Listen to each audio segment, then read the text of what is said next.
Welcome back to another segment with the South Texas Literacy Coalition. So today is the day. Very, very excited. I have with me the amazing Christina Villarreal, the newest author to her very first book called The Power of Words. So today, for those of you guys that have been following us these past couple of weeks and days leading up to today, you guys may know, or some of you may not know, that today is the official launch day for Christina's book, Power of Words. Hey, Christina, how are you doing? Hi, Valeria. I'm doing really good today. It's been an exciting day, exciting and nervous at the same time, just mixed emotions, but definitely just an overwhelming, amazing day. So thank you for all of you that are joining in on with us today live to get to hear a little bit about me, how I came across the book, and how I got started and why I wrote this book to share with young girls and just, I mean, with everyone, just to kind of put that message out of the power of words and how that affects us. So definitely excited to be here today.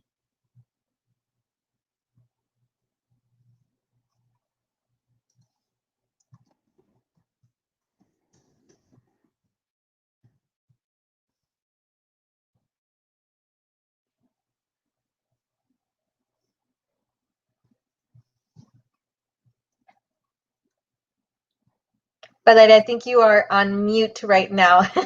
Yep, I saw that. I'm so sorry about that. But thank you to everybody that's watching us live today. Just want to let you guys know a little bit of a run through of what is going to be happening today. We have a few segments that we're going to be doing. So we're not by ourselves. We have an amazing team of people that are helping us today for our launch. And so we are going to have a few segments. Some of those segments being, we're going to have a big sister, little sister panel right after this with some of our amazing interns from the STLC and some amazing girls from this amazing group called Mujer RGV, which is a local group here in South Texas. We also have two very fun activities with our interns as well. Hello, my name is. We will get a little bit more into that. And a DIY word board cover for your journal. After that, we also are going to be meeting Christina's personal launch team, meaning a group of all her friends and loved ones that helped her with creating this amazing masterpiece, which is her book. And then we also will be having a very special guest being giving us a very motivational and inspiring speech to kind of, raise the animal and get us excited about this book and get us excited about life. And then finally, we will have a little one-on-one author interview. So we are so excited. So for those of you guys that are tuning in, the book is live as we speak.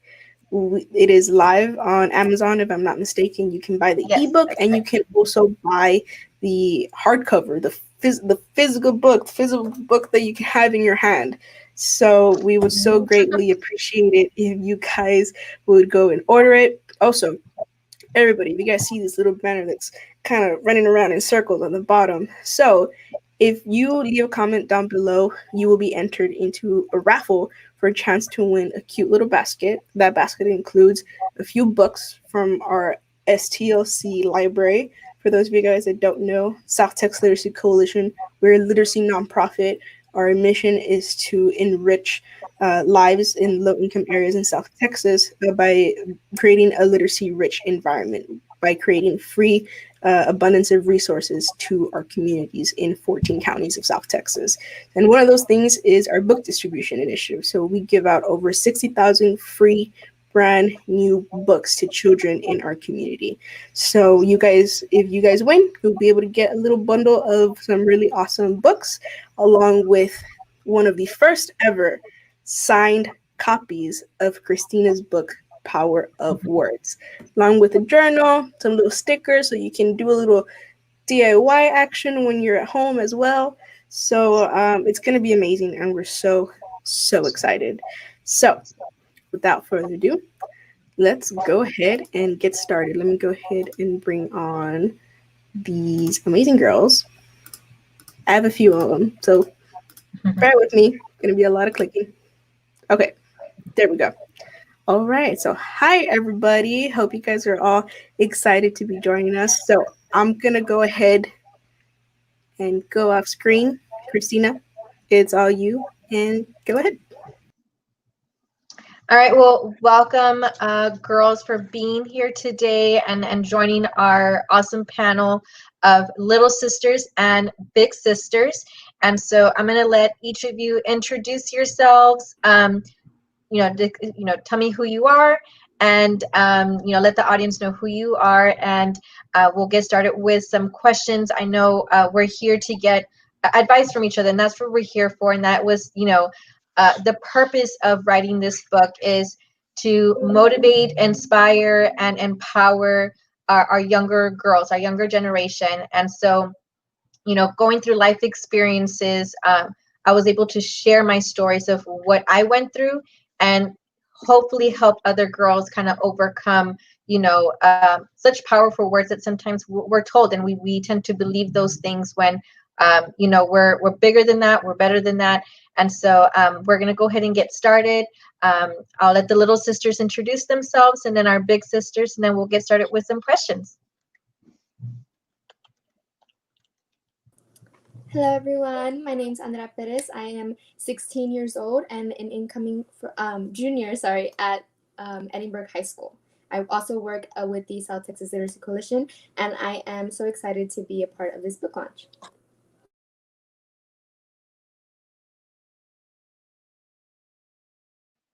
Okay, I'll go.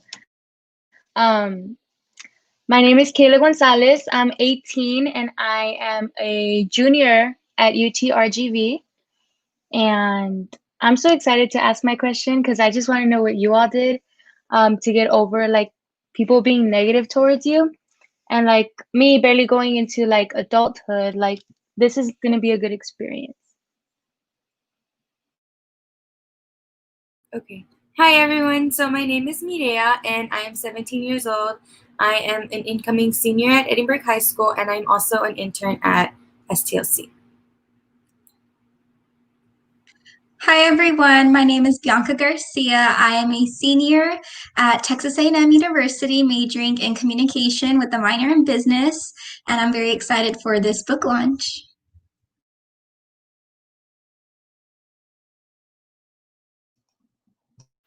It's our turn now. I'll go first. Hi, I'm V. Alvarado Flores, and from 9 to 5, I'm an outreach coordinator, or I'm the outreach coordinator at La Unión del Pueblo Entero, also known as Lupe, and I am a proud member of Mujer RGB. I joined Mujer RGB in 2018, and I'm very, very excited to be here. So excited to be here. Thank you for having us.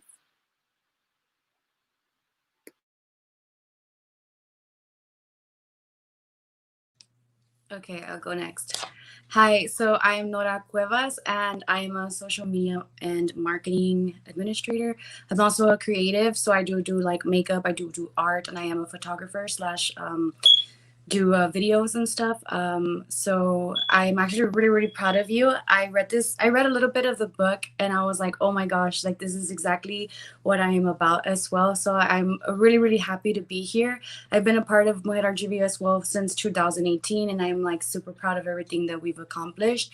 And I feel like we have gained like a bigger community when it comes to like helping other people, like especially the women here in our community. And I'm really excited to be a part of that, and I'm excited for your book and for today.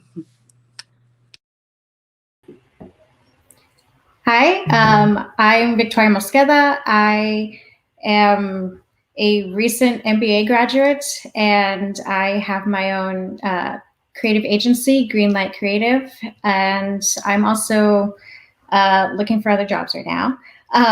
So I'm a part of Mujer RGB, and so like the girl said, we started back in 2018 as a group of female artists just coming together to tour the Rio Grande Valley.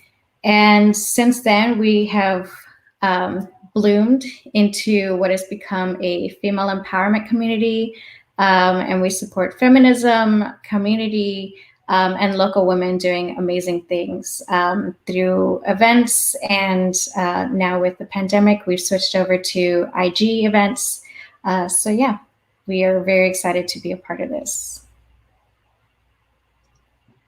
Thank you so much, ladies, for your awesome introduction. So I'm not going to take any more time. Let's get straight to the nitty-gritty question. So we can start with one of our little sisters. Go ahead and ask any of your questions for one of our big sisters. Okay. So my question is, what is one thing you wish you did differently when you were in high school?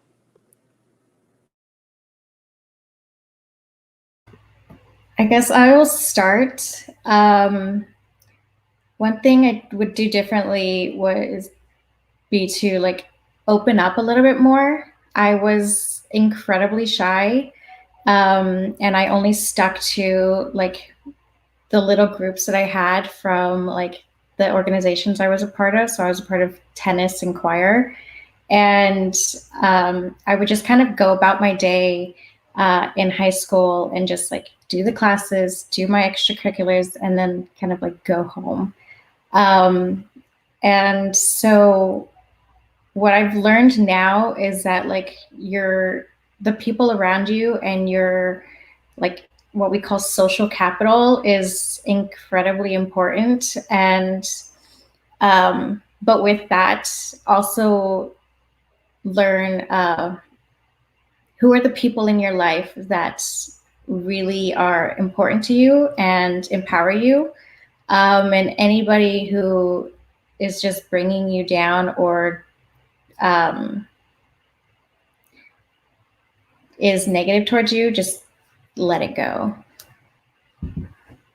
So yeah. Any of the other girls? Yeah, I'll go next. Ooh, I like this question. It's not a hard question, but so many things come to mind. I went to all my schooling. The first thing that came to mind was do more, learn an instrument and do more of music and the performing arts, because that's been in my heart since very young.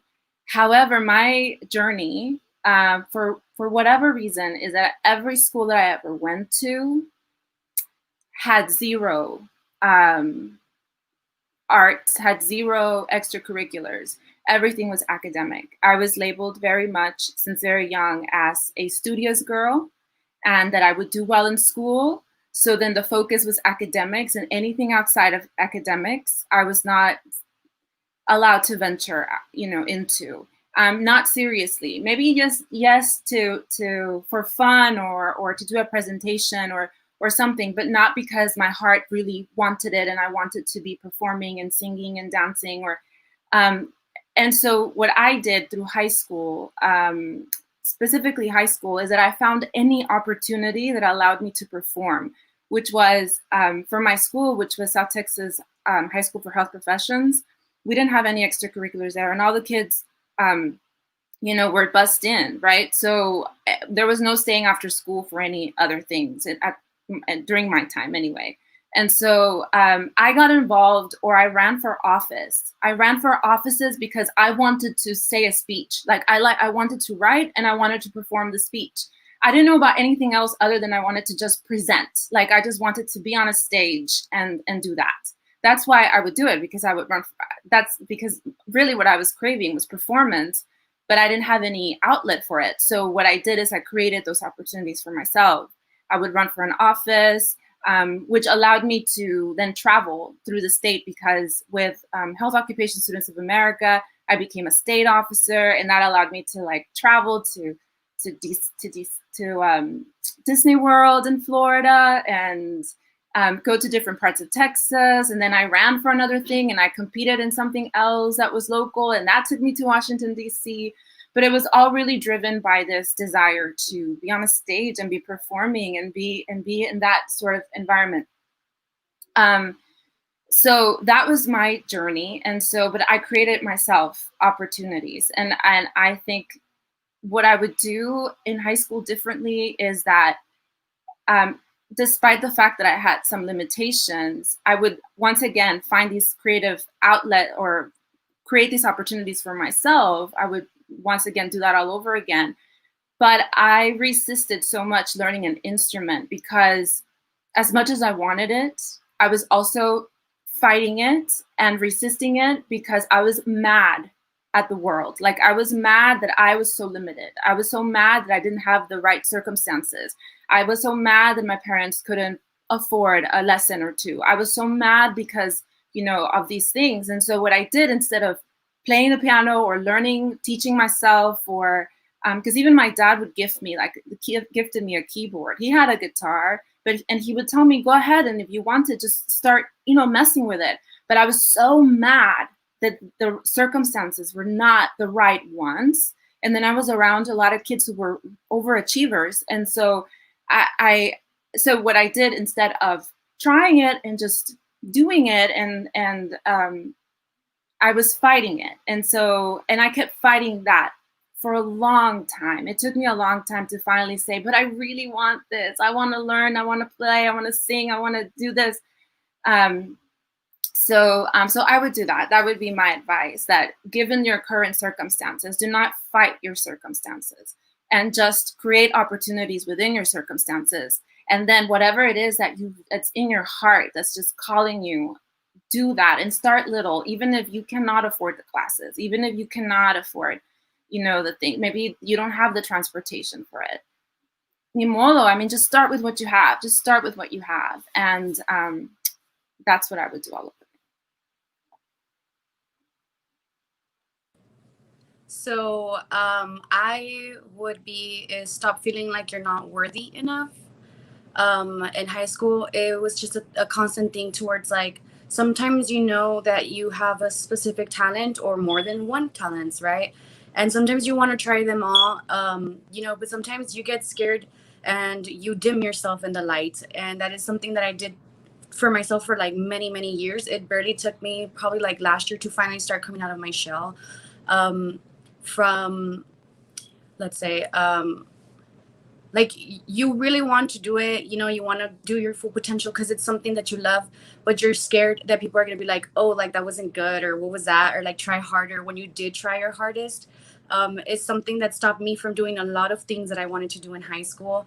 And it's like, no, you know what, just give it a try, because you never know where it's going to lead you. And I mean, I honestly think that experiences you learn from high school, though, is kind of what takes you on the road to becoming who you are as an adult. And I mean, even as an adult, you're still on a journey to learning who you are, because I feel like we're always just going to be progressing and learning to become the best you, right?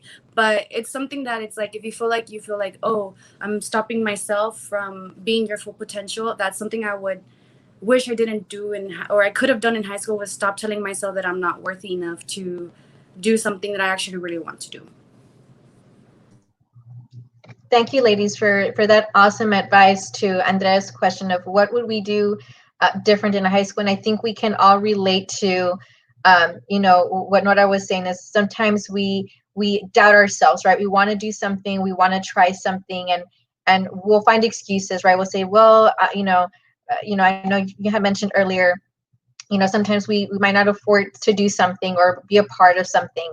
And so we find that excuse to tell ourselves, well, no, you know, I can't buy that instrument, or I can't do that, so I'm not going to, right? And we stop ourselves short of putting ourselves out there and trying something new, getting out of our comfort zone. And I think going back to the high school question of what would be something that we would do different, and that is definitely you know, trying new things and not being afraid to fail if it doesn't succeed, because that's part of life, right? We do things, we learn.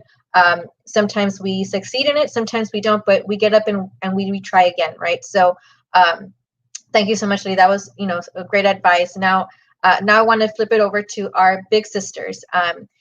Ask a question to any of our little sisters, anything that you might have, you know, in mind that you'd want to ask them.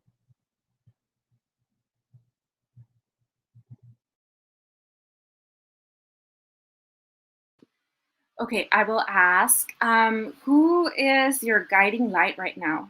Do you have a mujer a woman that you look up to, that you admire, and why? Okay, I can go. So I think my guiding light right now is definitely my grandma. So we do live together, and she is like so amazing. She actually raised me, so everything that I know, I actually give her credit for everything, because without her, I don't think I'd be the person that I am today. And Kayla can vouch for me. She is very supportive. She is my alarm clock. Like, I don't even need my alarm clock because she will wake me up 5 minutes before. And with my education, with all my extracurriculars, I try to strive to be the best person that I can, just to make her proud, because I know many of our grandparents didn't have the opportunities that we have. So they see us and they look at us like, you're such a Roma, or like you're such a superstar because you're doing all these things. But it's like, they could have done it too if they would have had the resource or the opportunities. So yeah, I definitely look up to her, since she is very hardworking. Like, she is a grandma, right? But she's still working as hard as she can. So she's probably hearing me right now and probably crying. But she is my role model, because again, without her, I wouldn't be the person that I am today. Awesome. And shout out to all the abuelitas, right? I know my grandma has raised a lot of my own cousins. And so definitely our grandmas are our second moms, and a big shout out to them, because they are big, our cheerleaders and our big support system besides, our parents. So big shout out to them.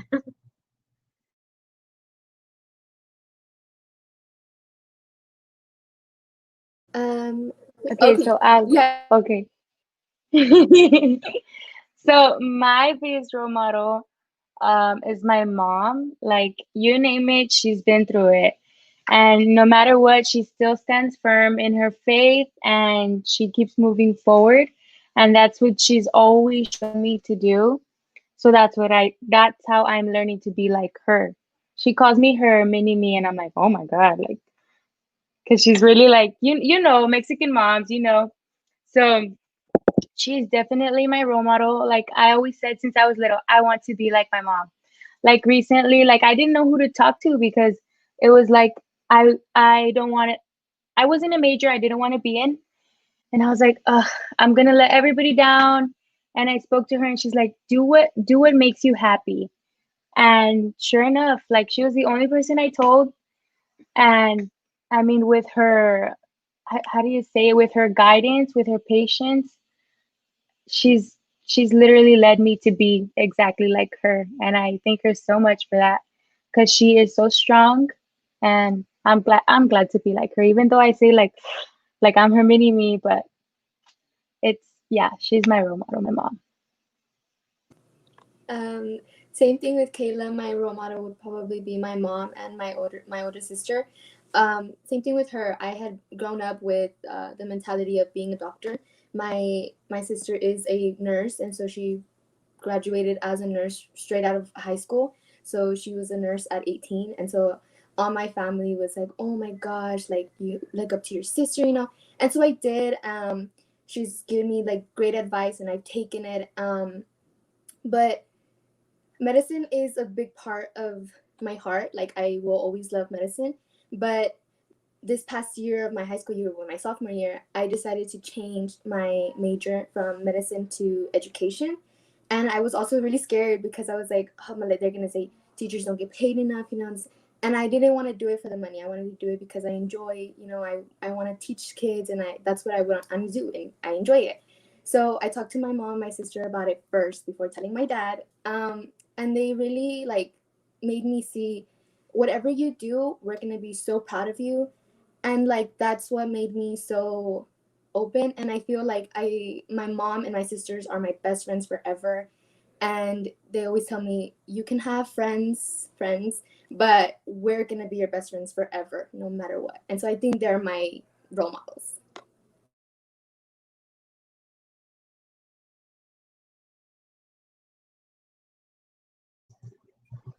That's awesome, Andrea. I don't know, Bianca, did you want to go next? Yes. Sorry, I had some technical difficulties. It was problem. not showing up on my screen. I would have to just follow up with the same role models. I think that my mom definitely is she is the central figure in my life, her and my dad. And they're both so amazing, especially now that I'm in college and I graduated from high school. You know, I left home ready to just get away from them. I was like, I'm so ready to just go 8 hours away and go to school.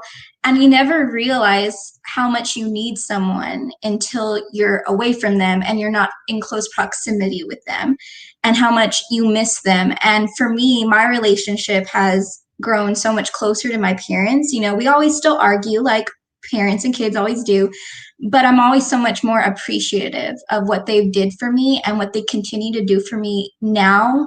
Even though I'm an adult, I'm still I wouldn't say very dependent, but I still need them in my life for a lot of the things, whether it's emotional support, monetary support, sometimes even. But they're always there for me. And I know that they're never going to stop being there for me, even though, you know, you may get annoyed. I never knew how much I truly appreciated it until I was older and farther away. And I just wanted to be with them. My mom asked me, like, what do you miss? And I was like, I miss home. Like, I was like, if anything, I just want a hug. I said, that's what I really want from like you. I was like, if anything, that's what I want. And I see her in me, because we actually went to Target the other day when I was still back home, and she always looks at her receipts when she leaves the store just to make sure they didn't charge her like over extra. And I've caught myself doing that. And I was like, I know that these things were 20% off, so I'm going to go back and get my money. And I was like, and she was like, I'm so proud of you. And I was like, well, that's your money, you know, like you paid for it. You want to save as much as you can. But that's something that she always does. And I see her in me a lot. And so I just like love it. I love it. But that's pretty much it. Awesome, ladies. Well, thank you so much to our little sisters for sharing, you know, who are pretty much who's our motivation, right? Who do we look up to on a daily basis? And I like what Andrea had said, you know, that yes, we have our friends, but our parents, they are our best friends. They are the ones that are going to be there for you no matter what, through everything, right? And so I know this morning when I was talking to my mom, she was super excited. She's like, you know, who do I call? Let me call all of my friends to buy your book. And you know, she's my best friend. And so even, you know, no matter how old you are, I think your family, your immediate family, you know, your parents are always going to be there, whether you're 30, 40, 50 years old and they're around. You know, don't take it for granted that they're there. You know, I know Bianca said, you know, we still fight with our parents, and that's normal. Of course, you're going to have arguments, but at the end, they're going to be there for us. So to our big sisters for being here with us and giving some advice to our younger sisters, thank you so much. You know, I like for them to see, you know, get our point of view on things. You know, we've experienced life a little bit longer than the little sisters, but not too much because we're not that much older. But we're definitely here for all these girls, right? And so for anyone that is watching live right now, and you know, you need some advice, maybe, you know, you can't ask your mom certain questions because sometimes we don't want to go to our parents for certain things. That's what we're here for, right? To build community and to help each other out. So thank you again, girls, for being here and sharing some advice with our audience. And hopefully that, you know, whoever is watching, that you feel that, you know, you can empower yourself, whether it's right now, if you're in high school, you know, trying something new, or, you know, if you're already doing something and you feel defeated or you feel that you can't, that, you know, you find some type of motivation through what we just talked about, right? That you're not alone. We've all gone through it. We've all gone through different experiences, and that's life. And you learn as you go, and we're all here for you. So hopefully this is the start of a new community that we can all come together and motivate each other and help each other and just be there for one another. So again, girls, thank you so much for being here with us this afternoon, and sharing your own advice. Yes, ladies, thank you so much. We greatly appreciate it. For those of you that are watching this live, if you guys want to continue knowing the know-abouts of Mujer RGV, follow them on Instagram. Their handle is at Mujer RGV. Instagram, if I'm not mistaken, is where they are the most active. They do a lot of IG lives. They recently came out with some merch, which is awesome. So if you guys want to go order some of your merch, go order their merch on their Instagram page. There are a set of, and this is not all of them. There are a lot more mujeres out there that are part of this amazing group. So, ladies, thank you so much. We greatly appreciate it. Anything you guys need, let us know. We are here for you guys. We will always be here for our mujeres. Thank you. Yes, go for it. Can I say one thing? I just want to say this for all of you girls that are in high school or just starting college, that if you don't know what you really want, or you may be following in somebody's footsteps that you really look up to, but that doesn't quite hit yourself, it's okay. It is, you guys are young. And if you change your majors, whether it's before you go to college or you're in college, it's okay. Just keep on going and focus on what you really want to do and what makes you happy. And also, like, what actually comes to you. Like, if you're getting better grades in other classes, maybe focus on something like that. Because I was a neuroscience major up until my junior year of college. I switched to business, and now I own my own business and I have an MBA. And so these are all of these things that, but it also helped with the psychology background into my business stuff. And that's because my dad is a doctor. So I was following in footsteps that I thought were mine, and realized they were my dad's. So yeah, if you don't have it all figured out, that's fine. So yeah, I'm 27, and I don't even call myself quite an adult yet. So you're good. And just figure out who you are and what makes you happiest. No pasa nada. You do you, boo, right? Yeah, no pasa nada. Can I say one more thing too? I just a shout out to Seams Fuentes, who is our co-founder of Mujer RGV. And I want to second Victoria all the way. And I had something at the tip of my tongue and it went away. But I'm so grateful to be here. And Christina, damn girl. Oh. Híjole, Christina, I mean, I celebrate you. I celebrate your accomplishment. I really do. That's very courageous. And thank you. I really celebrate it. Yeah. And also, whenever you feel, for me, what's worked is if we're to make things happen is that if you just need one person to like be right there and to be a support system, and that one person can take you, it's a great start and can take you a long way when you're full of that doubt, that self-doubt. That's it. Thank you. Thank you, ladies, so much. Nora. I just want to congratulate you, Christina, for doing this for not just us, but for like everybody out there and all the future, I guess, children, because they will become adults one of these days as well. Just for putting all these words, and I feel like a lot of people have gone through it. So like to be able to stay positive, and I love your PDF. I'm not gonna lie, I got it. And I was going through it and I was like, okay, this is amazing, because you're not just reading, you're also writing down little words for yourself and side notes. So guys, if you haven't gotten the book yet, I would 100% recommend you getting the book. It's really, really good. Thank you, Nora. So congrats. Thank you. Okay, and with that, we say goodbye to our amazing Mujer RGV ladies. Thank you girls so much, and we really appreciate you girls. Bye. Have a nice day, girls. Oh, I miss them already. Okay, so with that, we're going to go ahead and go to our next segment, which is going to be our Hello, My Name Is segment. But really quickly, before we get into that, what do you girls think about maybe raffling off a book right now? Yeah? I think that's a great idea. All right, let's do it. All right, give me a second. Let me bring up my share screen. Okay. So the way that this is going to work for everybody that's right now listening to us. So everybody who commented, everybody who left a comment down below during our first segment, your name is in this wheel that you guys see to your right of us. So I'm going to go ahead and spin the wheel, and whoever is the selected winner will win a copy, a signed, first ever signed autographed copy of The Power of Words by Christina Villarreal, plus a little something extra from the STOC, a few little books, a few little goodies, some extra goodies from Christina as well. So, are you guys ready? Silent drum roll, please.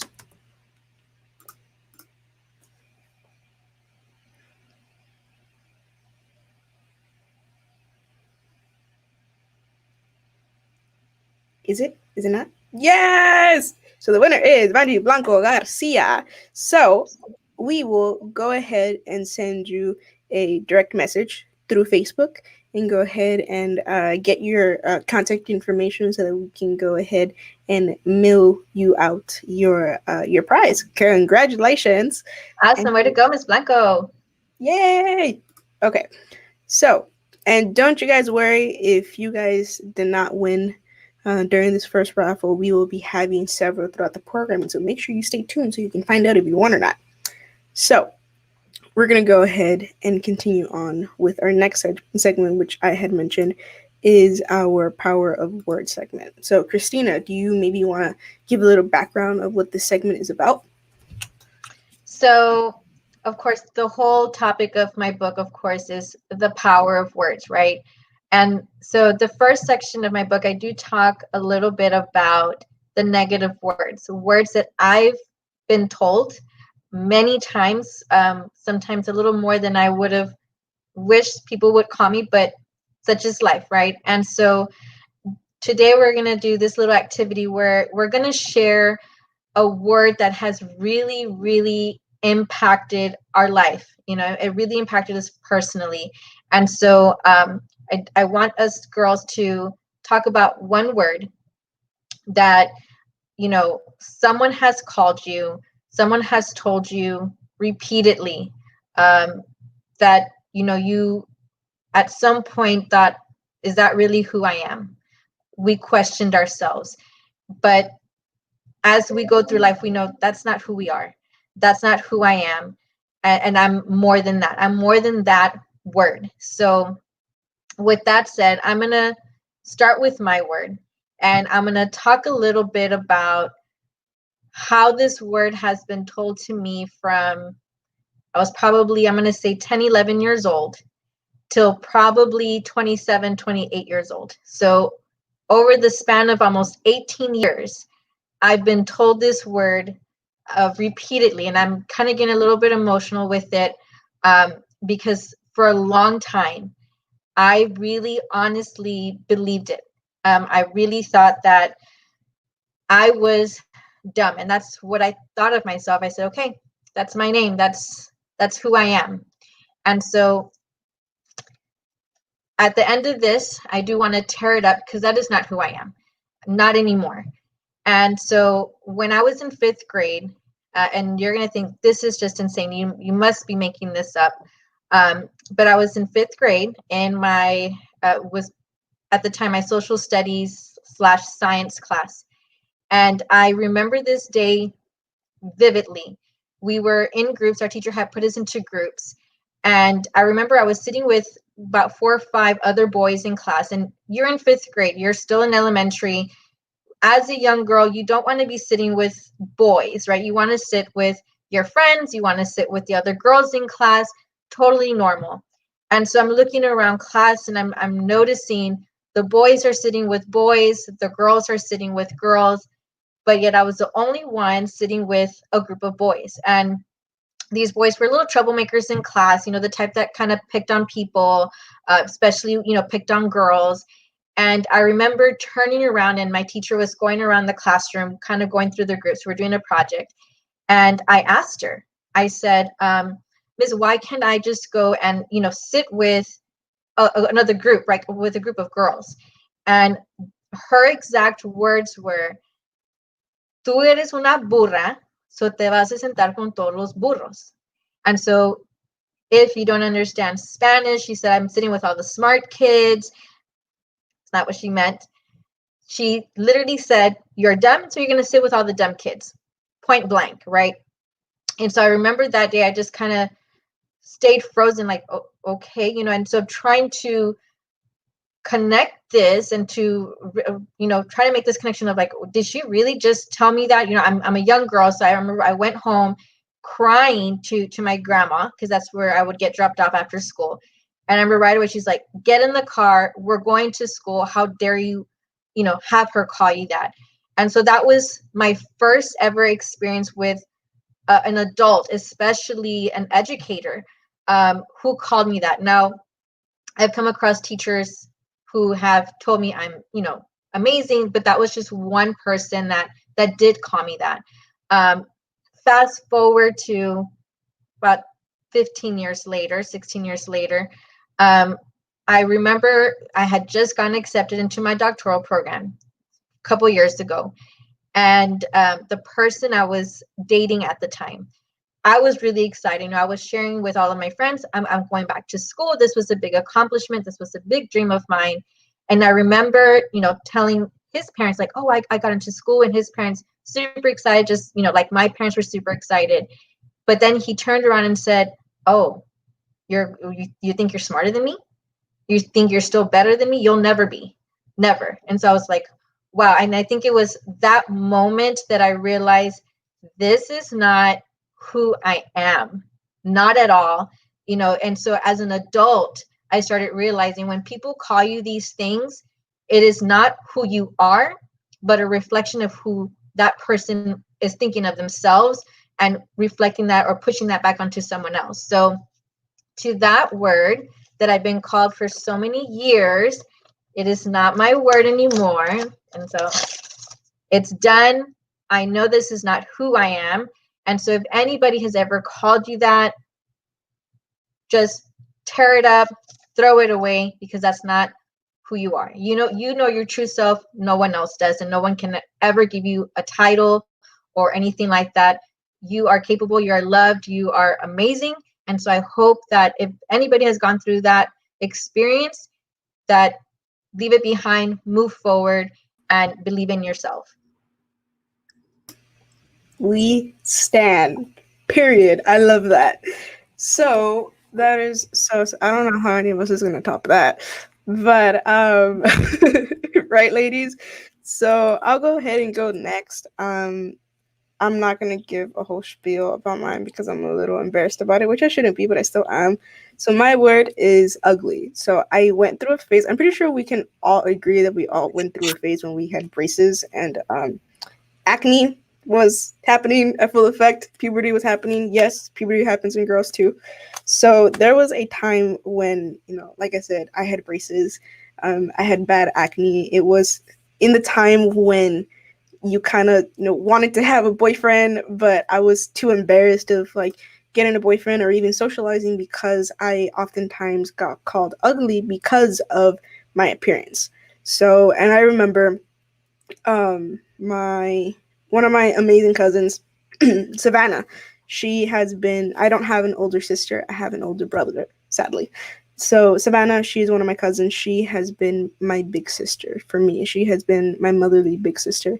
And I remember she lived far away. She lived in Chicago for a while. And I remember, going to her and saying, crying to her of like all my troubles, like, oh, this happened to me today. Oh, this girl called me ugly. This boy doesn't want to date me because of this, because of that. And I remember she told me, okay, so she doesn't like you because you don't look like her. But don't look at her appearance, look at her attitude. Her attitude towards you is ugly. Your attitude towards people is amazing. Your attitude is beautiful towards people. You treat people beautifully, so that makes you a beautiful person. So ever since then, I started to not pay attention to people's appearances or even worry too much about my appearance. I worried more about my attitude, how I treat myself first, and how I treat those that are around me. So I am not ugly. I am a beautiful human being. So to that, I say goodbye. Okay, I'll go next. Sorry, Andrea. I want to follow up with Chong because my mom and I talk about that a lot about beauty, and we always say beauty is in the eye of the beholder. But she said, my mom always says you could be the most beautiful person in the room, but if you have the ugliest attitude, you're just ugly. You're just plain ugly. So I love that you said that at the end because that is 100% true. My word is someone has called me worthless before. I don't know if you can see it, it's pretty bright, but my word is worthless. I have been called this plenty of times. And when you get called repeatedly, you start to believe it. And it starts to make you doubt yourself and ask yourself, am I capable of making something out of my life? Am I capable of being successful? Am I capable of being important or being inspiring or anything like that? Like it asks you, how capable am I? And for me, hearing that word plenty of times has made me doubt myself. And I hate saying that because I want to feel like I can do anything I can. But in reality, those words do have an effect and they do make me doubt myself plenty of times, whether it's in my actions and going for an opportunity that I really want to do, but then hesitate because, I've been called this and I don't know if I'm going to be able to succeed in it.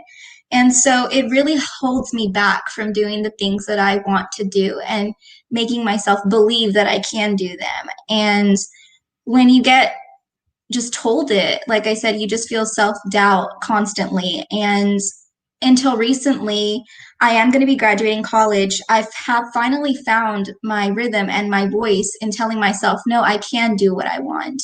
I can do what I dream of. I can accomplish anything that I want to accomplish because my worth is not measured by somebody else's impression of me.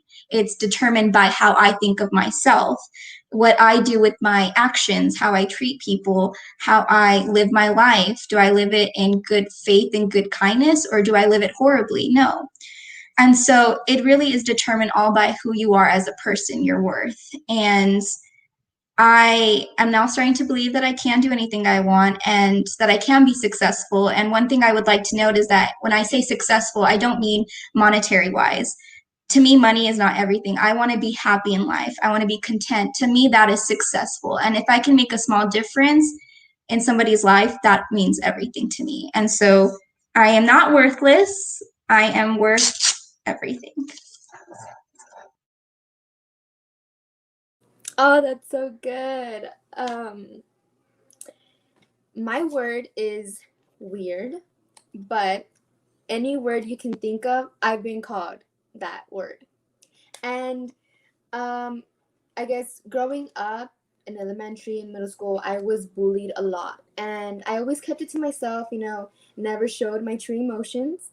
Because I don't really like telling people how I feel, I'm like, why would I want to bother this person with how I'm feeling? So I just keep it to myself, but I'm there for everyone. If anyone needs me, I'm there. And I'll give you advice. I'll be there for you. I'll tell you you're beautiful. And so there was this one time in middle school where I finally decided, like, I'm going to tell my parents. So I told my parents what was happening to me in my middle school. And they're like, no. Do you want to move schools? You want to move schools? We got you. It was 2 months before the whole school ended, but I moved schools. And I moved to Edinburgh, and I loved it here. Like, I love Edinburgh district. Although there are some, still mean girls in here and there, it's okay. We're all going to come across them throughout all of our lives and their entire lives. But I've been called weird so many times, and now it's at a point where if you call me weird, I take that as a compliment. I am weird, and that's who I am. I don't really care if you call me weird, because I'm like, you call me weird, I'm like, that's my word. I'm weird, and I love being weird, or whatever your weird definition is. My weird definition is so much different than what you probably describe it. And so, yeah, I guess I'm not going to rip it because I love being called weird, because now it's just, I've made a positive outcome of a negative word. So, yeah.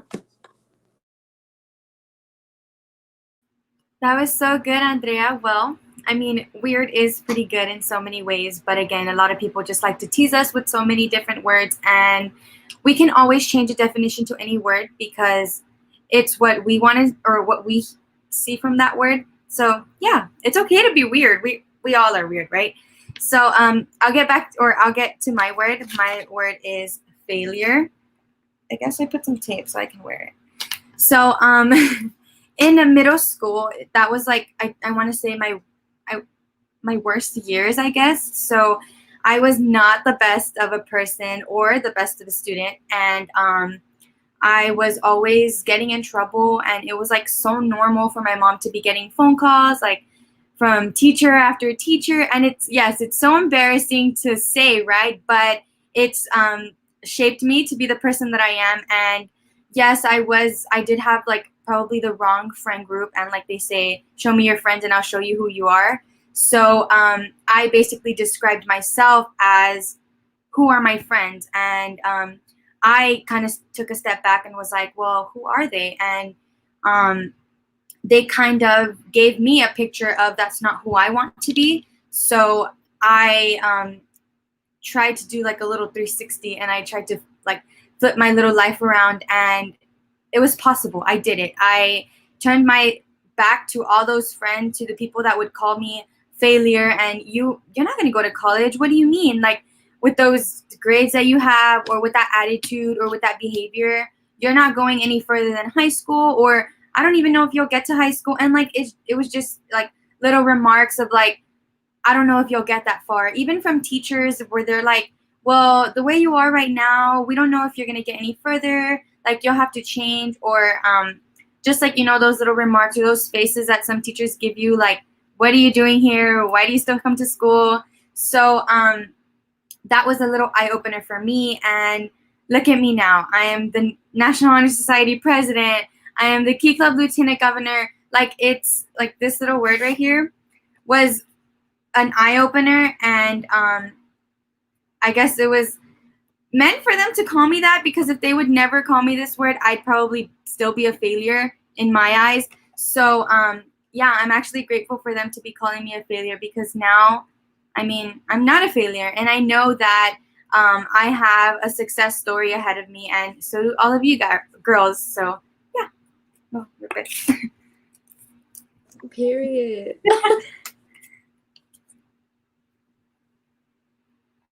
Is not worthy. It's kind of like, it's very similar to Bianca's, just in different words, I guess. Throughout high school, well, going into high school, I was very confident, I'm good at math, whatever, I'm smart. But being in high school, it was very like, I don't feel like I'm good enough. I joined clubs. I tried my best to be, at the top. But it was to a point where I didn't feel like I was at the, how do you say it? I wasn't like everyone else. Like, I wasn't, even though I gave it my time and I gave it all I could, it wasn't good enough to those who were around me. And that actually affected me my junior and senior year, which are supposed to be the best years of your life, right? Even going into this internship, I remember John calling me and asking me, like, do you want to do it? And I was like, I felt not worthy. I felt like perhaps I'm not good enough. Because like Mireya was always like one of my, like, we were always back to back, and when he told me like, oh, Mireya's gonna do it, this and that, and I was like, oh, I'm not gonna be like good enough. Like, those people that made me feel like that in high school, they left a mark on me. Like, they made me feel like I was going to be like that in the outside world. And this internship, it really changed like my perspective. Like, I remember John telling me, like, I was having some trouble like getting to work, right? No, he's like, no, we'll like help you get here, etc. And he's like, if we're asking you to get here, it means you bring like brightness or sunshine to the office. Like, don't feel like you're a burden to us. And those words were like, wow, like, this is so different from high school. Like, somebody actually thinks I'm worthy of their time, you know? And so now I say, I am worthy. I am not worthless anymore. And I actually feel not important, but I actually feel like my coworkers, my friends, I consider you guys my friends, like I'm worthy to you guys. And thank you guys so much for that. You are important. Every single one of you guys is important to us and to everybody that you guys surround yourself with. That is so awesome. I am so proud of you guys. I was a little bit scared, to be honest, that one of us was gonna shed a tear. I'm pretty sure all of us almost did at some point of keeping this story. But I am so proud of you guys for, being able to share this with us and being more than anything, because you, by sharing your story, maybe somebody on the other side of the screen had the exact same experience and has never had the opportunity to feel identified with their situation. So now they are able to hear similar situations or even the exact same situations, and maybe they're currently going through that situation and they haven't gotten to the point to where they feel that they can tear up their word, but maybe by now hearing this from all of you guys, they now have the courage to make a change in their mindset and be able to rip up that word as well. And so Yes, I want to I add am so something. proud of it. Go for it. So whenever we first met you, Christina, I was going through something. I guess I could still say still going through it. And I told my friends, I was like, this is happening right now, and I feel like it's a sign from God. So all of the words, I got to read a little bit of the book, and I just stayed up, reading through the book, and I was like, oh my God, like, why am I feeling this way, And like Valeria said, I thought we were gonna cry, and I feel like all of us are like holding it back, and as soon as we all turn off, everyone's gonna be like, oh my God. But yeah, I just want to say that thank you, all of you, because it's been an amazing journey. Me trying not to cry. It's okay. We can all have a crying party after this. Don't worry about it. I would also like to add something. Hearing your story, Mireya, I was very surprised because when I first met you, I was honestly very intimidated by you. Like, I am 21 years old, and I was so like, oh my God, this 17-year-old, she's done so much with her life. She's literally like the president of everything. She's going to Hobie. She's accomplishing so much. Like, that was my actual thought. And I even went home and was telling my mom about everybody. And I was like, oh my God, there's this girl. She's 17 years old. She's so organized. She's so professional. She goes for what she wants. She says what's on her mind. And I was just so intimidated, but I was also so like inspired by you for being so young and so determined. And that is like everything, because I'm in college, and to be inspired by you was everything, because I'm like, she's so young and she is going for what she wants and she knows what she wants. And that is so like to me, I'm just going to keep repeating it. That's very inspiring to me. You are not a failure. That is far from the truth when I met you. Aw, thank you. So yeah, I guess a little piece of advice for that is just follow what you're passionate about, and if you need to leave the people around you behind, leave them behind. They will either come back in the future if they're actually meant to be, or they'll stay behind, and that is totally okay. As long as you know that you're moving forward in your life for yourself, that's good. So yeah. I like how you mentioned that, Mireya, and I know I talked about it the last time when we all met, that I mentioned people are in our lives for a specific reason, right? Whether it's to learn something from them, different experiences, and we have them in our life for different seasons and for different purposes. And so I know you said, if there's someone in your life that is holding you down, is that weight that is just negative and not pushing you to your fullest potential as your friend, then yeah, it's okay to let those people go. It's okay to let go of those friendships. That's what people are there for, whether it's good or bad.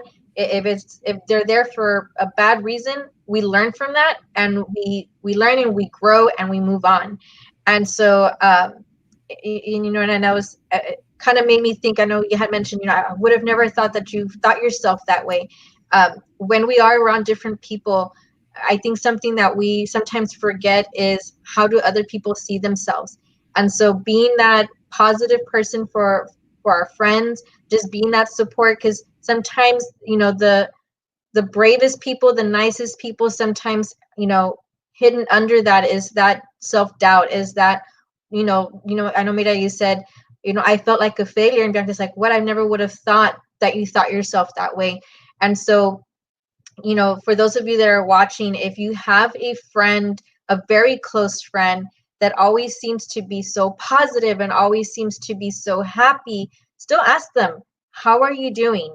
You know, get to the bottom of, you know, their soul and find out, you know, is there anything that I can help you with? I'm always, you know, remind your friends that you're always there to help them, because you never know when they might um, crack a little bit and be able to open up to you. And like, you know, you said, I would have never thought that you thought yourself that way. So you know, keep your friends in mind, especially those that do put on a really good persona of, oh, I'm always happy, I'm fine. It's always those friends that are very, you know, I'm good, I'm fine, but sometimes they are going through some battles. And so that's what we're here for, to help each other out. And so you know, I'm so glad that everybody shared you know, what you've gone through and things like that. So hopefully people that are listening can see, okay, I'm not the only one.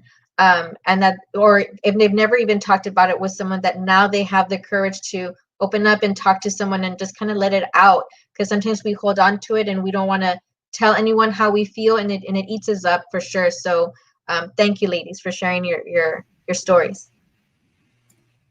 Yay! So to kind of lighten up the mood a bit more, I'm very surprised. We actually lined up the mood a lot more than I expected.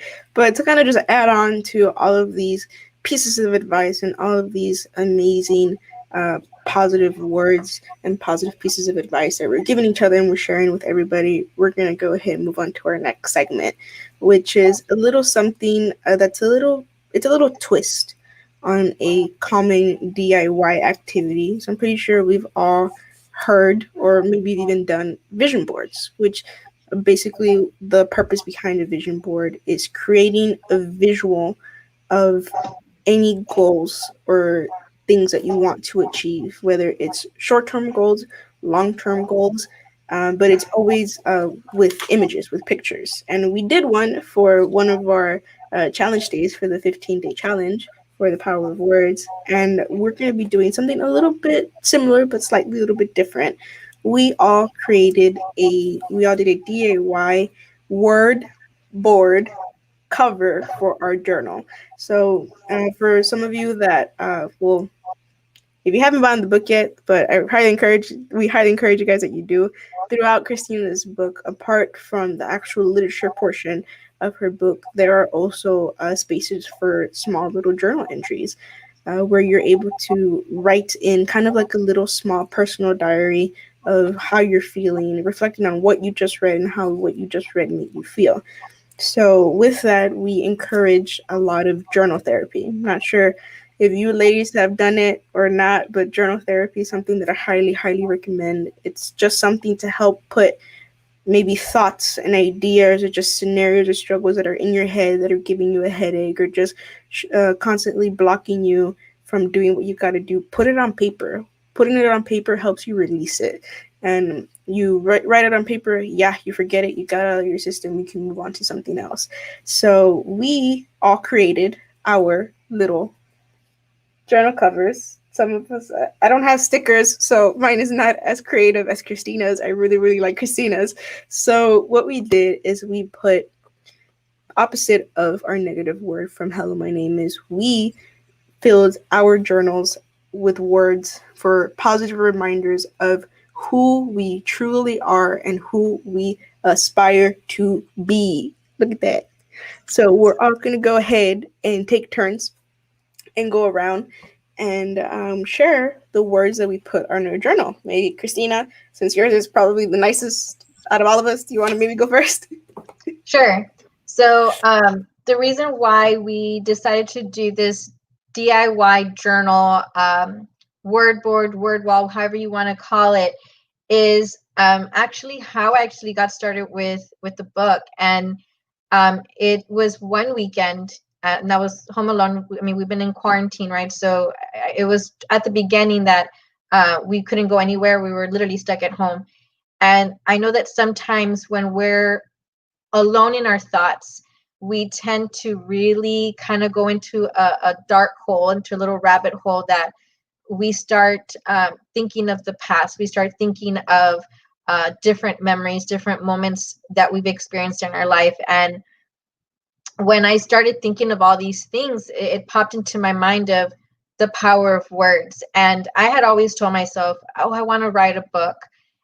I never knew what I wanted to write about. I experimented with children's books and different things, and I would start and then I would just never finish. But back to the journal, when I started writing my experiences, my memories, the way you normally would on a diary, right? You write things that you've gone through in life. And when I was done, someone told me, these stories are meant to be shared. And that was not my purpose for writing this at all. This was meant to stay in a journal and keep it there. But that person told me, this needs to be told to other people. These are stories that are meant to be shared because people have different experiences and they can, connect with what you've gone through. So, when you're writing something in your journal, you might come across that you just wrote a story that is meant to be shared. Experiences that are meant to be, messages to give to others. And so that's how actually my book got started, was by journaling and writing down everything that I've gone through, words that I was told. And I realized, okay, yeah, and I started off with only the negative words. I had no plans on the positive end. And so when I started writing all the negative, I was telling myself, I've been called dumb, but no, I'm not. I'm smart. Someone told me, you're not enough, but no, but I am enough. Or, you're not, you're weird. Well, no, I'm not. I'm unique. And so I was literally arguing with myself in my journal of, when I was thinking of those negative words, and I would tell myself, no, you're not. You're unique, or you're smart enough. You're good enough. You're valuable. And so that's what this journal, became for me, was that positive outlet to let everything out and have a new viewpoint in life. So some of the things that are in my journal, one of the big quotes here in the center is, it says, when nothing is sure, everything is possible. And when I had that book and I had no, plans on publishing or anything like that, I was unsure of myself. I wasn't sure, will people even read it? Will it reach anybody? And so that person told me, that doesn't matter whether it reaches one person or 100 people, as long as it touches somebody, it's going to help them. And so I'm like, what, anything is possible with the help of my friends, family, my, my big support system. And so that's the main quote that I have on here. And then all the other ones that are there is just, you're killing it. I always have to remind myself that, when you have a hard week, that, hey, you know what, give yourself a high five. You're shining bright. You're beautiful, live in the moment. And so those are some of the words that are on here. And, they're just self-reminders that, you can get it done. Be who you are, and you don't need to be anybody else. Treat yourself sometimes, relax, follow your own star. And I love that little quote that's here that says, follow your own star. Be who you want to be, and encourage others to do the same. And so that is my journal. And I have a really cute sticker here of two girls showing that your friends are there for you no matter what. And I know we Mida had talked about, if you have those friends that are not encouraging and supporting you, let them go. Find the ones that will, and that are going to be there for you. And that's one of my stickers, is also that says friends right there. Friends are everything, and sometimes in your life that they're your cheerleaders or your support system. And my favorite one there is definitely do not worry, just be happy. And so this is my journal, and I hope that if you have not started on writing your own journal, even if it's just simple, thoughts of the day, that's a good release. Just let it go. Don't let it stay in your mind, in your heart, because it does, eat you up, and it could bring you down. So actually, one of our raffle items will be a journal with some awesome stickers. And I'm actually a big sticker hoarder, so I will be raffling out some of these booklets that have a lot of positive words, a lot of encouraging words that you can, add into your planner, add into your journal. And so that way, every day you have those little reminders that, you're doing awesome. Give yourself a high five. Give yourself that pat in the back, and that you're always, shining on somebody. You'd be surprised, who's looking up to you. So be that bright light, shine, follow your own star, and just be who you want to be. And so that's my journal. Yay, I love that. So my journal, I have been journaling I started journaling at first as not really an assignment, but an activity that I used to do in Bible study back in the day when I would go to youth group at my local church. And from that, it first started as, if it started as a mechanism of, building your relationship with God. So to me, your journal was, if you feel that praying doesn't get the job done, write Jesus or write God a letter that only you and him are going to be able to see. It's going to be in a journal that you're not going to let anybody see. It's kind of like the whole idea of writing a letter to somebody but never sending it, but you get it out there into the universe. So that's how I started journaling. And now I did it for a while. I got off of it a little bit, and not too long ago, I found my old journal from when I was in Bible study, and it inspired me to get a new journal. And actually, funny thing is that my very first journal that I had from youth group was decorated with positive quotes on the cover and all over it. So I really, really like this activity. And my words are passionate, worthy, capable, strong, beautiful, not ugly, I'm beautiful, intelligent, powerful, independent, and human. And I really liked that I added human because one of the quotes, or one of the things that I live by the most is, we are all human. We are not perfect. We all make mistakes, but the way that we are happy is the way that we treat ourselves and the way that we treat others. So actually, a sticker that I have on my car, very first sticker that I put on my new car was "Be a good human," which is just encouraging you to be a positive person to yourself and a positive person to others.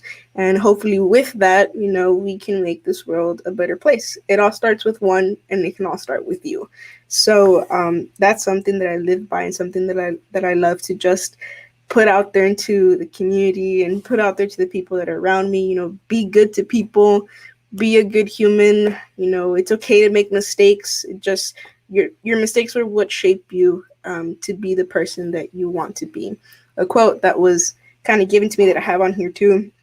That's a quote that I learned from Kendra De La Garza, who is actually one of our board members and was my past NHS sponsor. And these wonderful three ladies, Kayla, Mireya, and Andrea's current sponsor, well, Kayla's recent sponsor, Kendra De La Garza, she was our NHS sponsor, and she instilled in me that your struggles and your failures and your tribulations, you should let your struggles and your failures shape you to be the person that you want to be. Don't let them create you in a negative context. So you need to learn from your mistakes and do something positive with those mistakes that you make, which is what I feel that is what Mireya did with her word of failure. She didn't let them define her as a person, but she let them shape her to be a better version of herself. So that is my journal, and I'm very proud of it. And this is going to be my new favorite journal. Okay, so I can go next. So just like Chong, actually, I've been attending Bible study for the past 2 to 3 years, and I do have a journal for that, and I started like a new little devotional. So every day I'll tune in and write down. And I love what my little journal says. It says, "Dreams don't work unless you do," because a lot of us can dream and a lot of us think, oh, I'll get there one day, I'll get there one day. But that one day is never going to come if we don't reach for that one day. So we have to go out there and work for that one day for it to come. But just to share what I have on my new journal, which I'm actually very excited to use because I have so many, and I'll just like, one day I'll use this one day I'll use that one day I'll use this one. But they're also very helpful. And like Chong, I'll go back and look at my prayer journal, or I'll look at a lot of little things that I share, and I'm like, wow.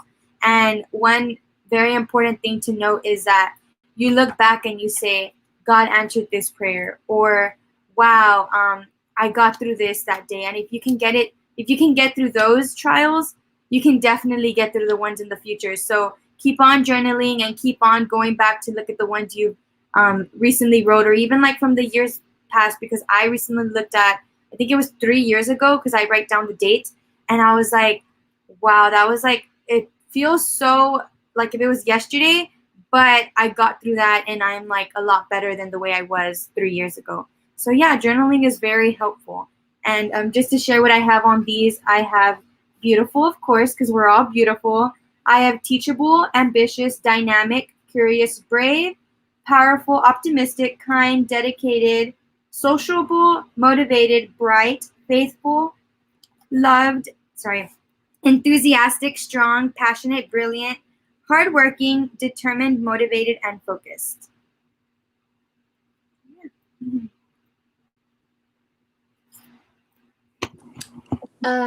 Mine is, so I have two journals. I have this one, which is like very leathery, and I didn't know how to decorate it. So I was like, I'm gonna decorate my other one.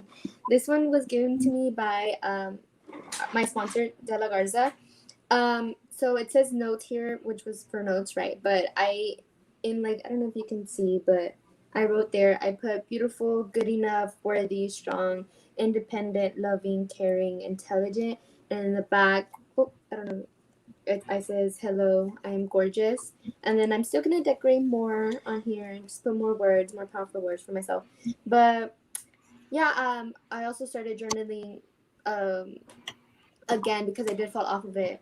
But I started journaling again, and I think it is very therapeutic, and it is very good for you to write down what you're feeling, because it does like kind of releases a lot of anxiety or a lot of stress that you have inside of you. And it's good so that you can just like explain to someone what's going on, but really no one's gonna read it. It's just you reading it, but it's just like you having your own back, you know? So I think journaling is a very good little hobby that you guys should take or get into. I love that. I am very embarrassed to admit that I am not a journaler. I just don't journal, but my mom has actually bought me one because, like everyone has said, it's a very therapeutic way of releasing stress and just putting whatever's on your mind onto paper and just getting it out of your head. But I instead did now that I don't have my journal with me, I'm going to be getting it though. I will start. I instead did just a simple word board on a piece of paper, and I wrote words that I can't see. Hold on, let me turn off this light. So I did words that I want to be and that I am, and some of the words that I wrote were, I am motivated, I'm strong, even though sometimes there are days when I don't feel like I am strong. I am strong. I am loved by family and friends, and I want to love others. And that leads me to my next one. I want to be more open and accepting, especially now in just a time that we're in. It's so much easier to hate, but that takes so much energy, and it's less energy to just love and just be more open to everybody, even if they don't agree with you or you don't agree with them. Respect and kindness is always the way to go, especially because hate is just is everywhere now, and it's so much easier to just love everybody. That leads me to my next one. I want to be respected, and I want to be equal in everybody's eyes. As much as I love being unique, I also want to be on that level where my gender doesn't differentiate me from somebody else in the same profession that way. I want to be considered as an equal, somebody who is worthy of doing the same job as somebody else. I want to be more fearless. I am bold, but I want to be fearless and more spirited. I want to be more outgoing. I want to be more courageous. And most importantly, like, I want to be happy and content with the things I have and be successful in life. Not only just, doesn't necessarily have to be money, but just to be able to have a good family life and a good home, you know, and just be content with the things I have rather than be greedy. I am dedicated. I want to be dependable for others to come to me if they need any advice. I want to be more considerate, and I want to be more fun. I put fun, but that goes hand in hand with outgoing. Just little things that I strive to be and also am is what I did.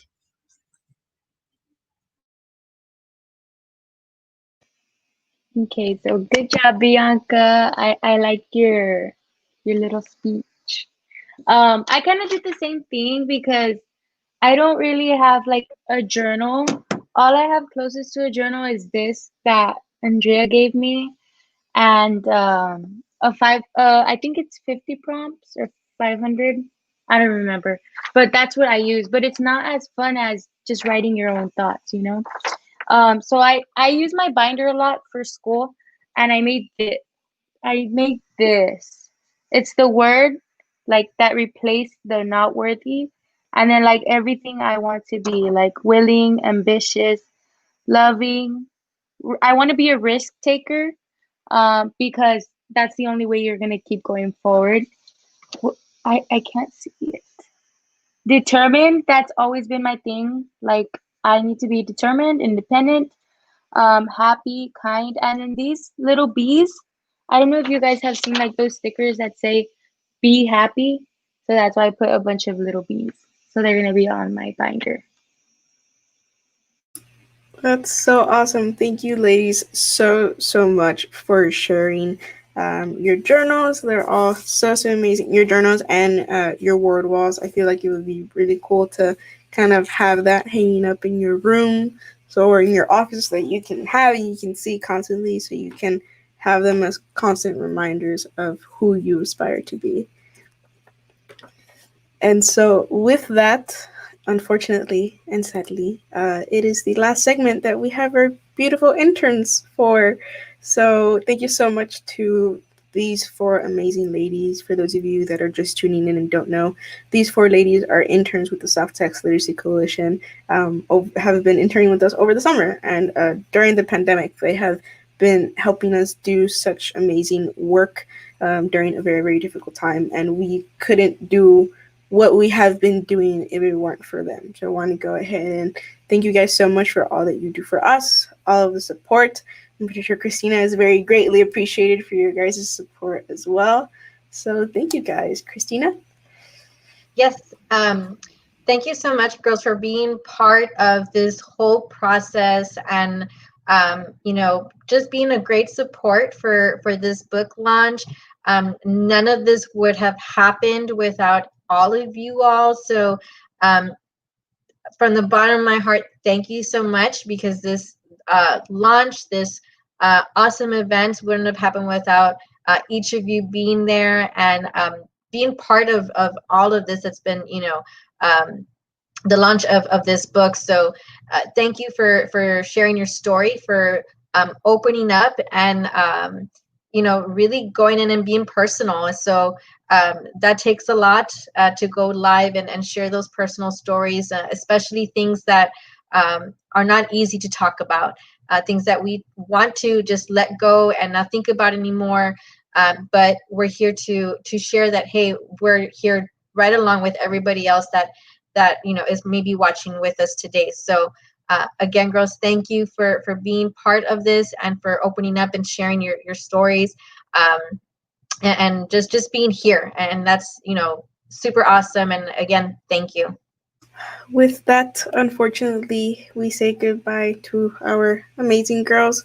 We love you, girls. Stay safe. We will see you guys on Monday for work, but hope you guys are all staying safe and you guys are all staying healthy. But thank you, girls. Bye. Thank you so much, Christina and Tom. I miss them already. So, before we get into our next segment, which is going to be very, very awesome because we are going to be able to meet the amazing team that was behind and supporting Christina throughout this amazing process of her book. But before we get to that, let's go ahead and have a second raffle. So, let me go ahead and bring up my screen.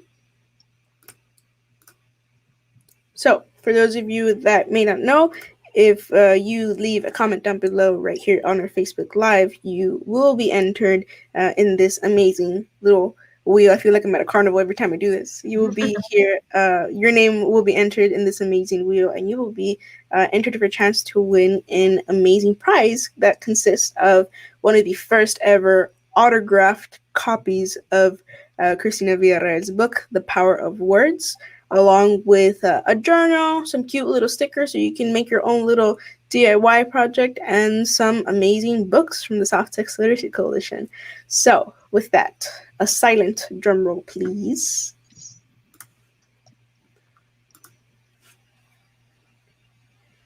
And who's it gonna be? Who's it gonna be? Who is it gonna be? Norma Ortiz. Congratulations. Awesome. Also want to say thank you. You have been very, very active on here and have been sharing your amazing thoughts with us. So we really, really appreciate you. So for both of my winners, Bose Badgie and now Norma, we will go ahead and send you a message directly so that we can get your contact information so that we can go ahead and get that amazing price out to you guys. And so, yeah, and don't worry, I believe we will still be having one or maybe possibly two more raffles. We still have a few more segments we got to get through. So we'll go ahead and have a few more. So if you didn't win these last two, don't worry. You still have a chance. It is still possible. And if for whatever reason you don't win, just don't forget to order your book on Amazon.com. For those of you that have been asking where you guys can get the book, I have already dropped the link a few times. I will consistently continue dropping the link so you guys can click on it or copy and paste it on the URL, so that way you guys can know where to go buy your copy of The Power of Words. And if you want to get a cute little sneak peek, stay to the very end. Christina will actually be doing a live read along at the very end, right before we end today. So you guys are going to be able to get a live little sneak peek of what the contents of this book looks like. So very, very excited. Before we get, I just wanted to share something before we bring in our panel of some of my closest friends that have been there, have been supporting me really along the way. I do want to give a big shout out to everybody that has been commenting in the comment section. I haven't been able to go in there and comment back, but I am seeing everybody's comments on there. And I definitely want to thank everybody for coming in live and taking part of everything that is here. And so I really, really appreciate it. It means the world. I see a lot of my colleagues. I see a lot of my friends. And so thank you. And for those that I've never met personally, thank you so much for being a part of this. And I hope that you share this message with those, your friends and family. I also have the book link on my Facebook page as well. If it get lost, if it get lost within the comments, it's also on my page. But again, I just really wanted to give a big shout out to everybody that is logged on, everybody that has been commenting. Thank you. I see you. And I will, I do want to comment back on everybody, but just an overall, just wanted to give a big shout out to everybody for supporting me and being here with us today, especially, I know it's a Saturday. And so I definitely appreciate you taking some time out of your, relaxing Saturday to be here with us today and get to hear from me. We got to hear from Mujer RGV, which they're awesome, from our interns who are amazing young girls.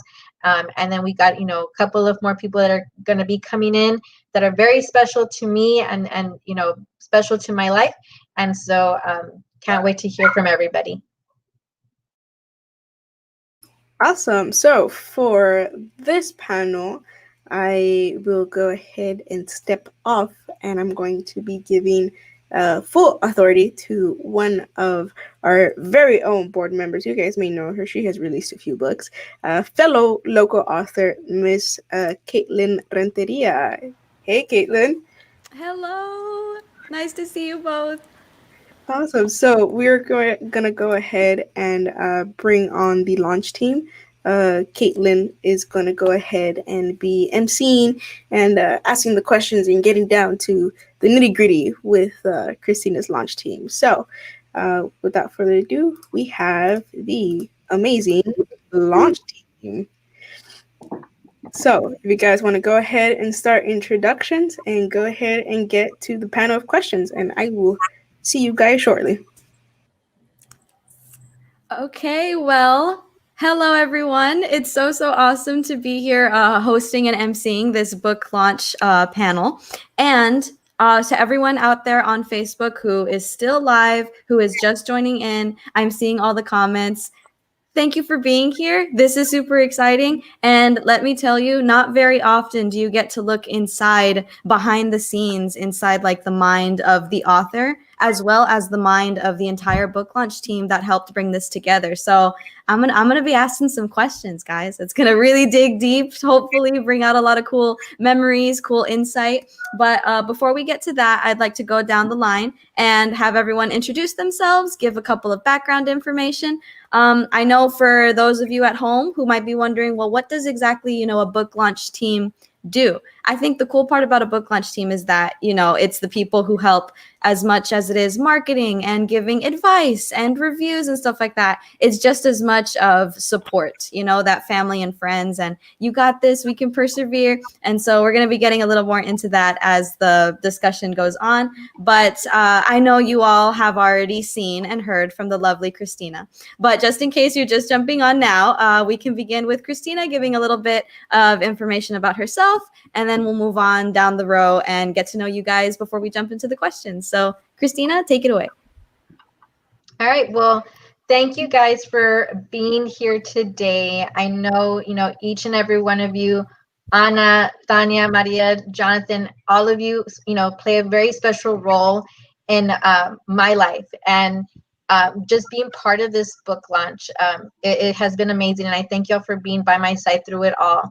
But for those that are watching, who are just logging in, these are people that have been by my side through my launch, from just the thought of saying, I'm going to write a book, guys. And then, to now saying, hey, guys, it's out.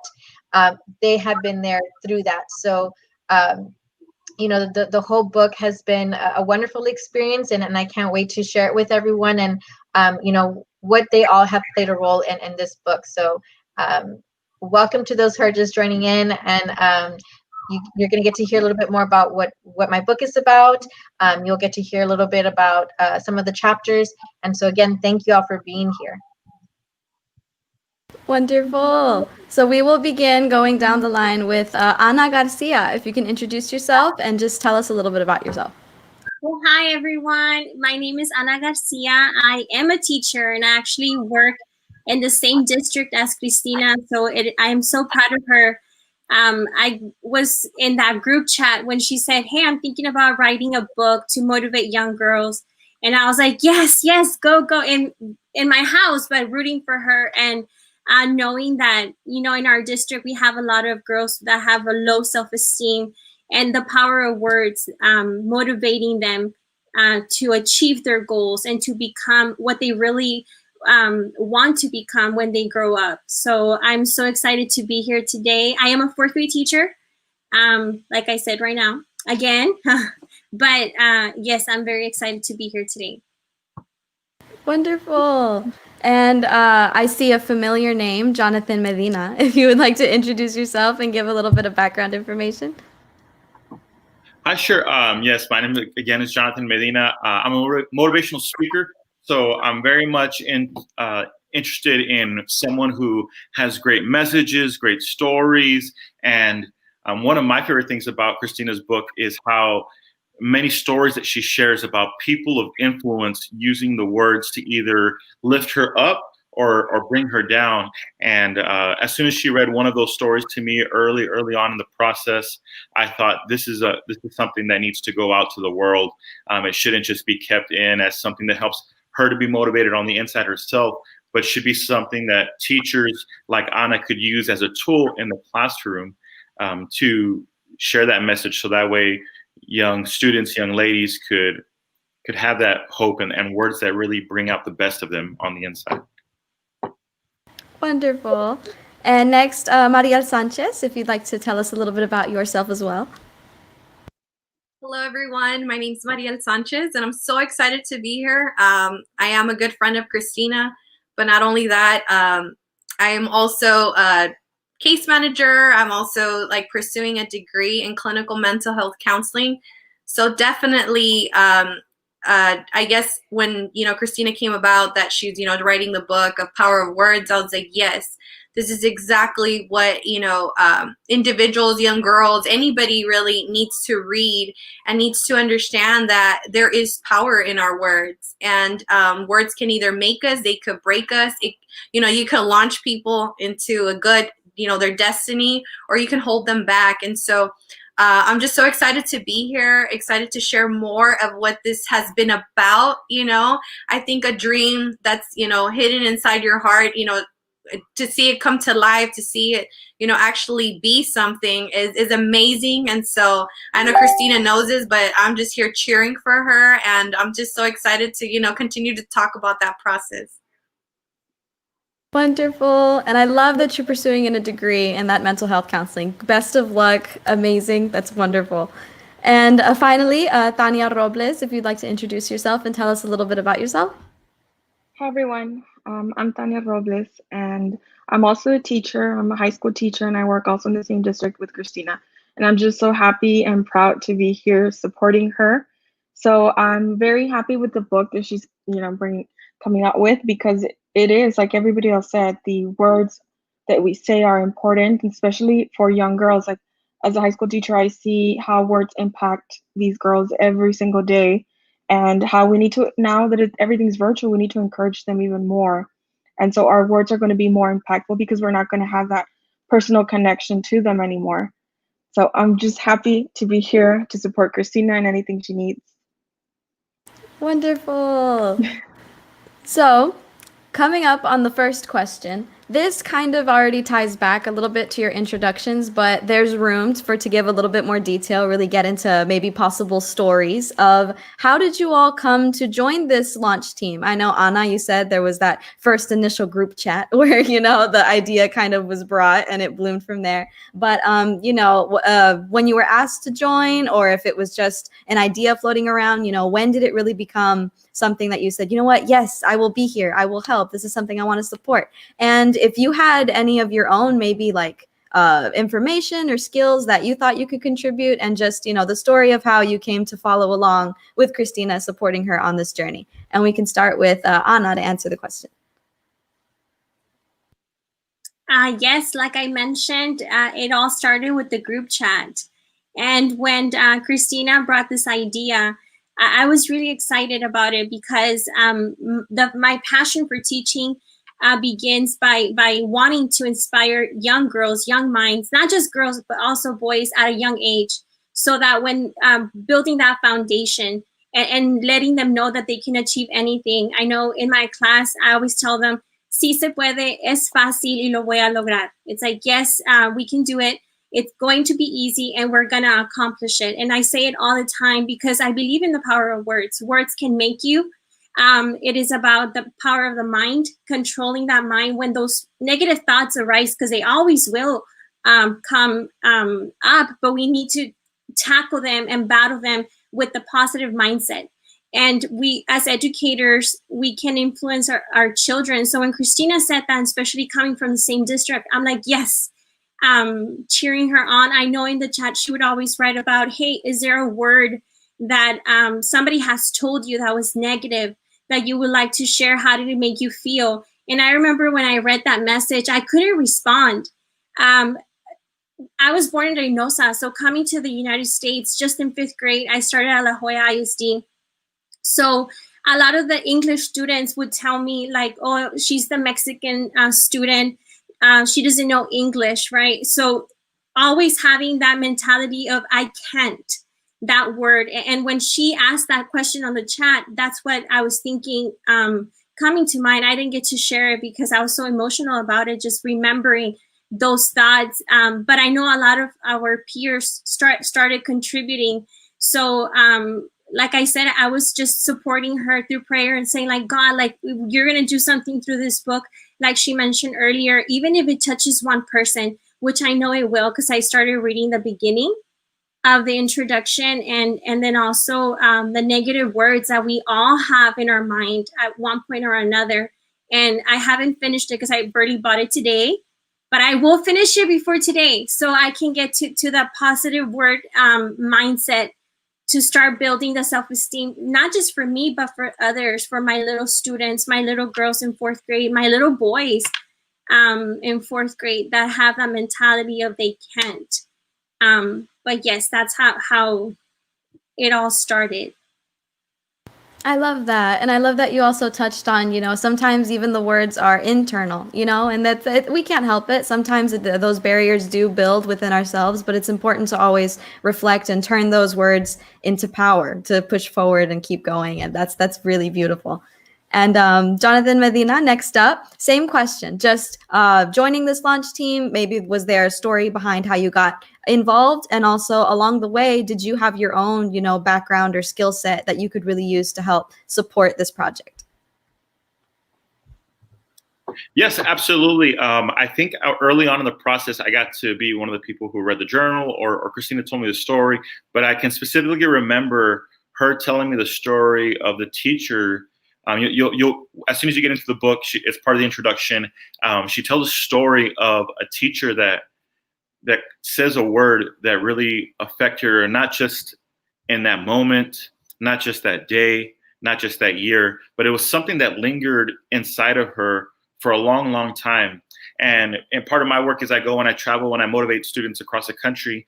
And as soon as Christina told me that story, I could see so many different little students, so many different little girls that I've talked to over the years that have told me exactly the same thing, that they had a teacher, that they had a parent, that they had someone they cared about, that told them a word and it just shattered them on the inside, in their heart, in their spirit, in their mind, and had this long-lasting negative effect.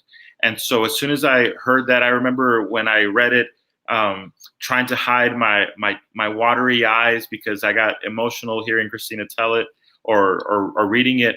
There's been many times where I'm not sure if it's just like whether she told me in person or if it was from reading a transcript, but the power of the way that Christina wrote it by her sharing her heart and her soul is definitely something that made me want to be a part of it, made me want to push, made me want to do whatever I could to support her in sharing this message that's so powerful for every student to hear, especially or even anyone who works with students, anyone who has a child, to see the power of the words that we speak over the young people.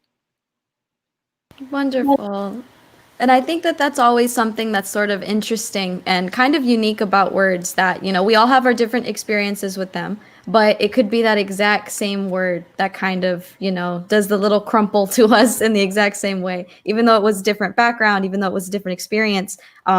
We all get broken down sometimes, but the ability to see past that and lift each other up is absolutely, absolutely profound and very important. And I know for a fact Christina's book is going to do that. I've started reading the beginning of it myself, and it's just, it's absolutely beautiful, absolutely wonderful. And for Maria Sanchez, same question. If it coming to join on the team, and if you had certain background or skill set that you felt could really help with the support of this project. Well, let me just share with you guys a little bit about before I think before the planning, before being part of the launch party. I remember that me and Christina and a couple of friends, we would always gather, get together for girls' night. And I remember that in several of those nights, Christina would bring up, I want to write a book. It's been in my heart to write a book, a children's book. It's still not, I haven't worked on it, but I know I want to write a book. And I remember that we would pray about it. we would get together and we would pray for her, and we would believe with her that that dream and that goal that she had would come to pass. And we didn't know when it would, but we believed in her and we knew that she could do it. And she would talk about it with such passion, like she knew she was going to do it. It was just a matter of when. It was just a matter of what she was going to write. And honestly, like when she reached out, it was just like, wow, it was mind blowing. Like it was happening, you know, it was a prayer that was now, you know, being answered. And now she, you know, out of nowhere, like she just had this like strong boldness to just write, to just, you know, be free and just do it. Because a lot of the times those words do hold us back. And the words that, you know, are constantly coming up into our mind, maybe it's like societal pressures, maybe it's, you know, not feeling good enough, you know, because there's a lot of competition, there's a lot going on. But as women of faith, you know, she's a woman of faith, I'm a woman of faith, we believe that God can do big things with our bad things, like the experiences that we've had. And she did just that. You know, she's turning it around. She's turning something that was, you know, causing her harm or hurting her, and she's turning it around and she's multiplying it onto other people's lives. And when she shared that, I was like, yes, I'm on board to share with friends, to share it with other people. And especially because, you know, I know Anna, myself, and Christina, like we're leaders at our church. And so now I think as a leader, you can influence, you know, by sharing the message, sharing, hey, this is someone that locally, someone from our community can help, you know, create that impact. Because you notice sometimes you read books, but it's from other authors from a different culture, a different community. But to know that someone so close has written something, it's just something more personal. And so yeah, I feel like that's kind of been like my part, and I continue to believe and continue to pray that this book would carry on to every person that needs to hear it. And it could be a child and it could be an adult. You know, I feel like we're all being impacted as we're starting to read it and starting to identify that, hey, this is my story too. At some point a word was spoken over me, but you know what, now as an adult, let me make it into something good. And so yeah, it's been a journey from months. I don't know. I want to say years before, you know, in prayer, and not to see it come to pass is very powerful. That has to be something absolutely just like inspirational as well, to see that it all starts with that idea. And that if you believe enough, if you pray enough, if you manifest it enough, if you have that support group lifting you up, anything is possible. And I'm getting, no, I had to take a minute, like, okay. But it's just absolutely beautiful, absolutely wonderful. And you can see the love present here among this panel for Christina and for this idea and getting this motivated. And it's absolutely beautiful. So lastly, before we move on to the next question, Tania Robles, same question. How maybe a story of how you came to join this, your own experience watching this come to life, and if you had any skill sets that helped this project come to pass. Yes, thank you.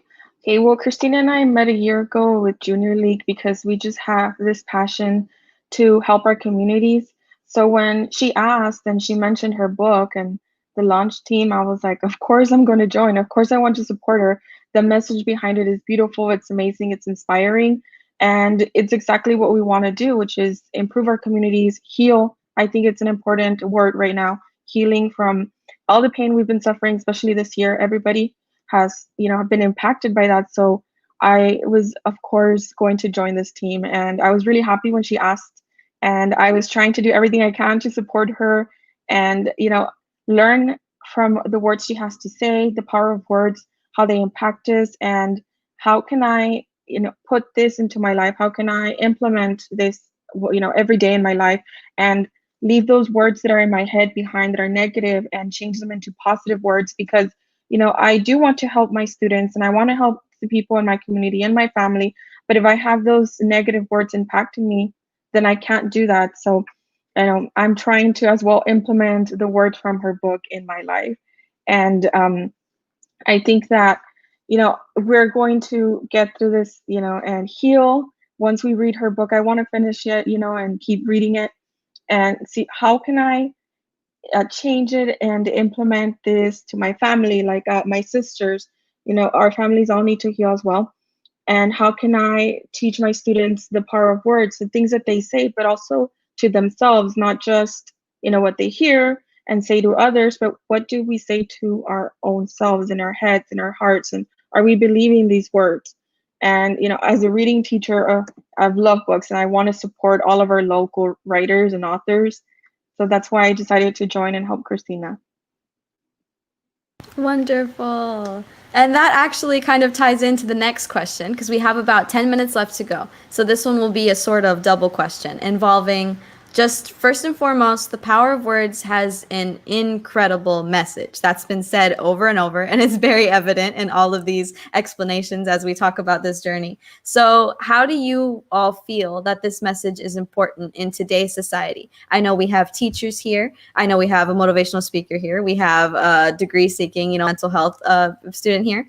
So how do you feel that this message is important in today's society, in what audiences, and through your experience being on this launch team panel, how are you yourself going to put the message in this book into practice, whether it be in your own life, personally, or with the people around you? Just how do you think this message is going to impact the world as a whole? And you yourself are going to play an active role, not only being a part of this book launch team panel, but just being a friend and being a reader and being a supporter. How is that going to be present in your life? Starting with Ana.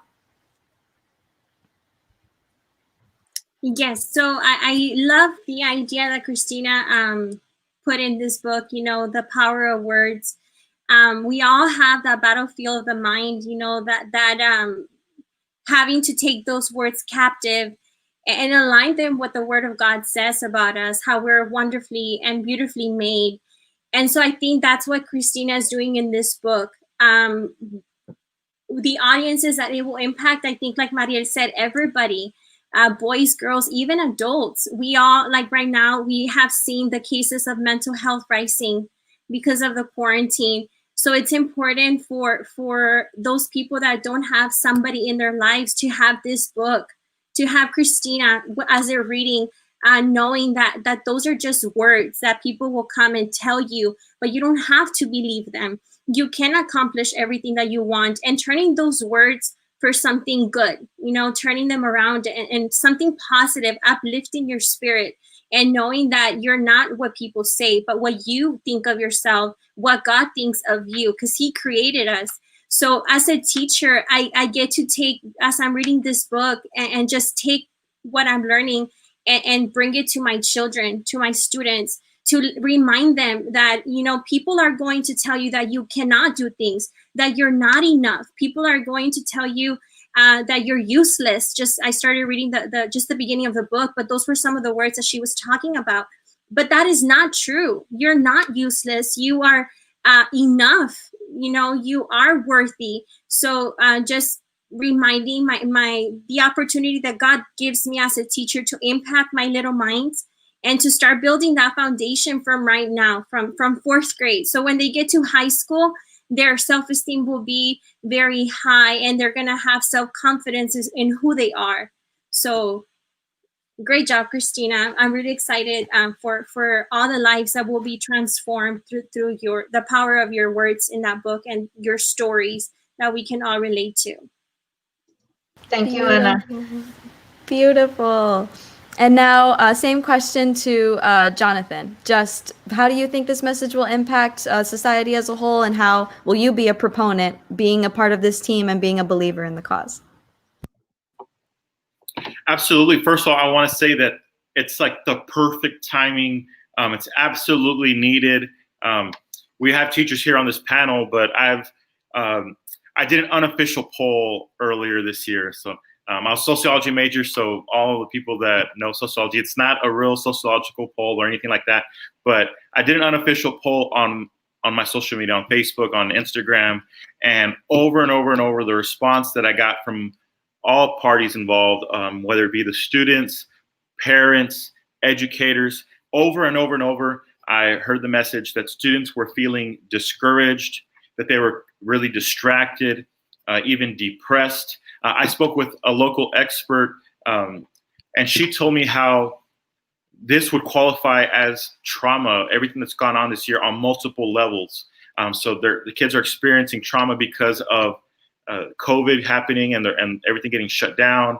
maybe they had a family member that passed away, maybe, and for a lot of kids, the teachers are the ones that give them that positive encouragement, and that person just got taken away out of their life. So just a huge need right now in the world. I personally, that's how I wake up every single morning. I usually put on my favorite motivational videos. I listen to podcasts. My friends get frustrated riding in cars with me because I don't listen to the radio. Because for me, it's such a constant thing. It's almost like a daily bath, a daily shower. I have to surround myself with positive words. And now, so more than ever, more than any other time in history, this is a moment where we absolutely need to put that covering, that showering of those positive words, or to turn those words that have really affected us and made us go into those moments. People have had tons of quiet time right now. They've had tons of alone time. And for me, growing up, that was when I would feel those words the most. The years or the times when I came home, where I was home alone, no parents around, no siblings around, and I just got to be by myself. Those words would echo in my mind, in my heart, and they would really terrorize me.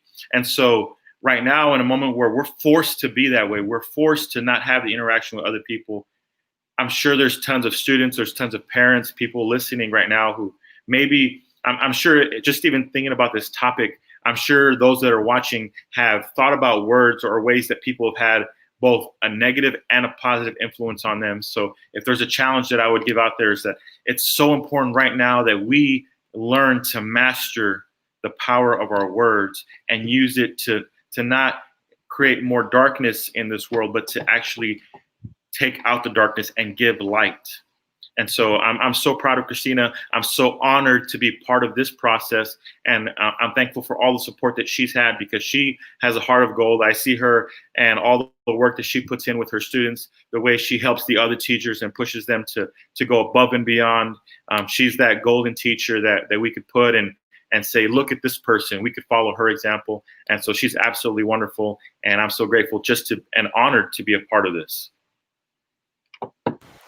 I love it. I love that. And I love that you also mentioned, like the podcast, the motivational speeches, to get your day going. I'm an experimental psychology major, and I'm very, very, very much into developmental psychology and positive psychology. So I'm right there with you. I've got my meditations every single day. I've got my self-affirmations. My family gives me kind of, what are you doing? Because I'm like, today's going to be a good day. We can do it. I believe in everyone, all of you. And so it is true that just even those like small, they seem small, like these little sentences that we say to ourselves, but it just goes back to Christina's message that it is truly the power of words, what you believe with it, what you do with it. And I really do believe that this is just something absolutely beautiful. And having heard from Anna and Jonathan already, it's just, it's very powerful. And ending and continuing with Mariel and Tanya. Mariel, same question. With this message, how do you feel its place in society is existing at this point? Where do we need it? And how are you going to be a proponent of this as part of this launch team? Yes, definitely. Well, the way I see it is that the power of words, this book, is going to serve not just as an intervention, but also as a preventive method.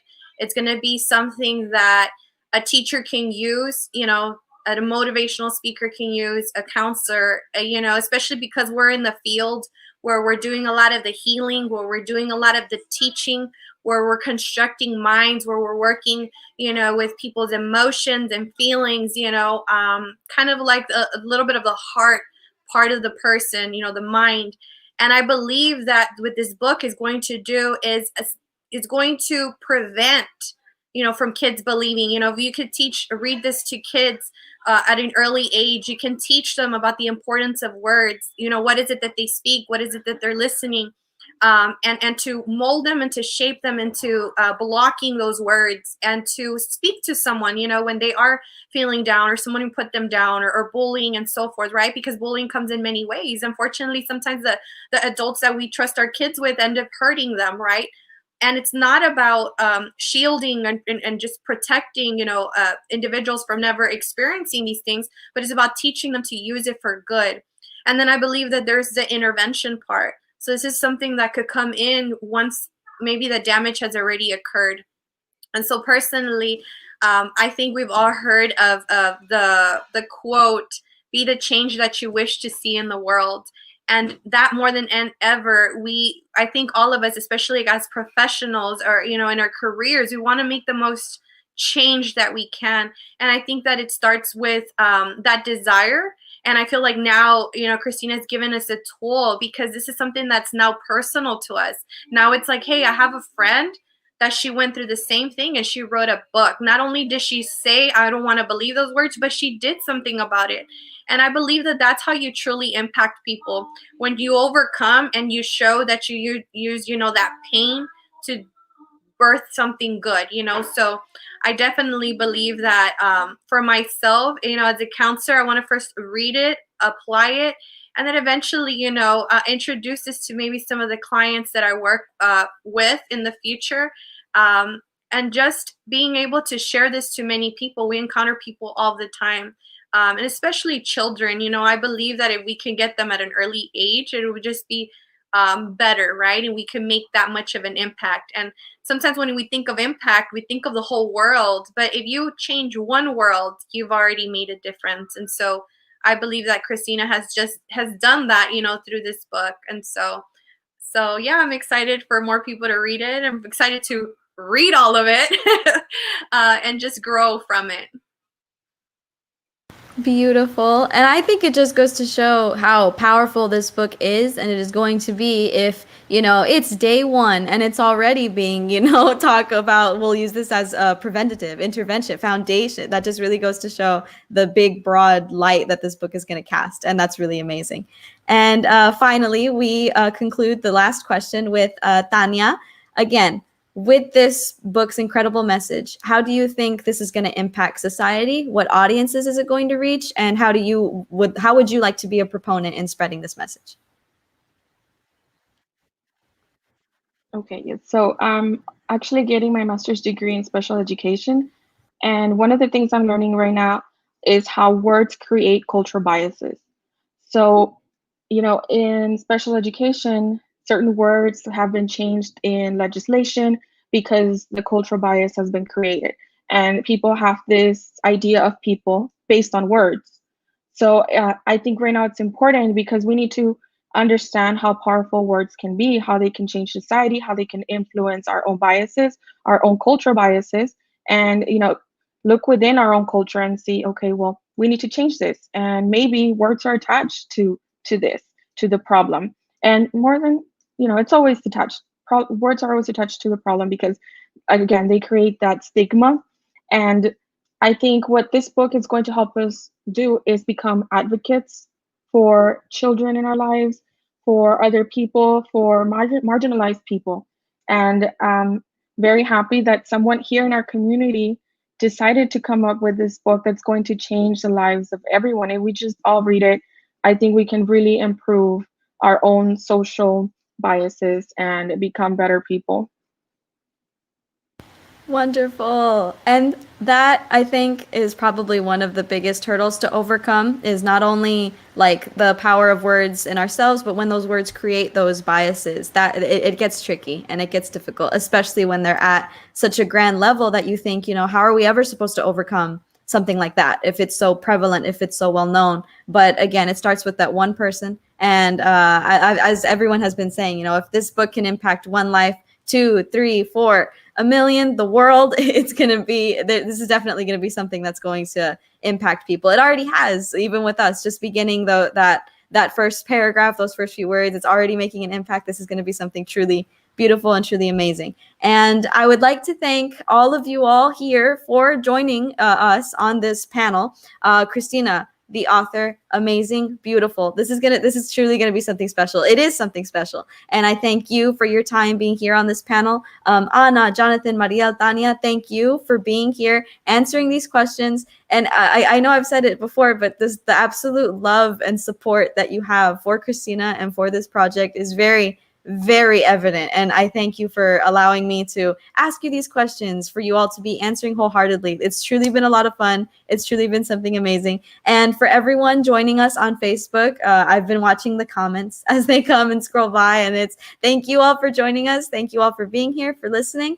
I hope this provided some insight to the power of words as a whole, but also just the dynamics of a launch team that, typically if we hear launch team, we think, oh, that they're going to be, the reviewers and the editors and the marketers and that is true in some extent, but it can also just be that support network that really gets you going and supportive. And if you need a friend to lean on, they're there. If you need hands to help boost you up, they're there as well. So thank you. And I believe that the next segment is going to begin, and there's Chong, yes. So thank you all for joining us, and thank you for having me. And this was beautiful. This was wonderful. This was amazing. And I hope that in the next coming segments, it's also going to be as equally exciting, as equally informative. And stay tuned for the live read along later. I'm very, very excited for that. So thank you for having me, and have a wonderful day. Thank you so much, Caitlin, and thank you so much to our amazing panel. You guys are awesome. We love you guys. Thank you for everything that you have done for us, and thank you for everything that you have done for Christina. Christina, if you want to go ahead and say goodbye to your amazing peeps. Yeah. Yes. So thank you all again, Mariel, Tanya, Ana, Jonathan, for taking time out of your day to just be here. I know, Mariel, you're out of town. Ana and Tanya, I know you all were working today. Jonathan, I know you have, so much going on as well. So just to be able to take some time to just be here as a support. I know I've talked about it earlier, having that, those friends that are there for you and your cheerleaders, your support system, that's important to have, just in general. So just that you guys are here means a lot to me, and, sharing your insights into what it was like to be behind the scenes. Thank you. I know, Mariel, I've been telling you this for, probably 2 years. I think I mentioned it of this book, and now it's here. And just sharing that excitement with all of you has been awesome. So again, thank you guys for taking time and being here with me today. So thank you.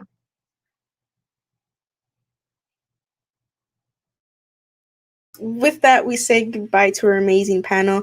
Thank you guys, and we will keep in touch. Bye. Be safe. Okay, so for those of you that may notice, I kept one of the panelists on screen. And that is because taking us to our next segment, we have a very empowering and motivational speech from America's #1 youth motivational speaker, Mr. Jonathan Medina. And so I'm going to go ahead and leave the floor. Going to let you two, you and Christina, be on screen. Jonathan, if you just want to go ahead and give us a little background of who you are, what you do, how you became America's #1 youth motivational speaker, and then go ahead and go with your motivational speech. And I will be back in a bit.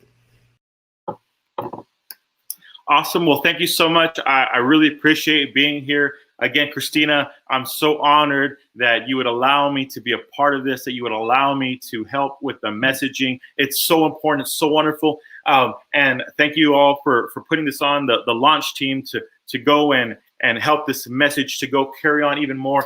So recently I did a poll. I asked people on Facebook, I said, how do you feel right now about Corona, about school shutting down? This is a few months ago. I asked, how do you feel about not having your summer? How do you feel about teaching your kids? How do you feel about everything that's going on? And there were so many different responses, but over and over I heard pretty much the same things or the same themes going on. So many parents were saying that their kids feel depressed. I heard teachers say that the kids seem so distracted. I heard kids themselves say that they were demotivated, that they were disengaged from everything that was going on.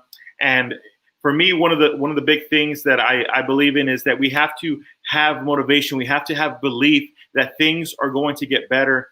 And one of the ways that we do have belief, with the ways that we do carry on and feel better, is by the words that we speak to others, by the words that people speak to us, by the words that we internalize in our mind, the words that impact our hearts, the words that impact all the way into our soul. It's a biblical principle all the way down to having the power of the tongue. And so it's basically saying, what's the power of the way we write or the way we speak? I've been watching Hamilton like crazy.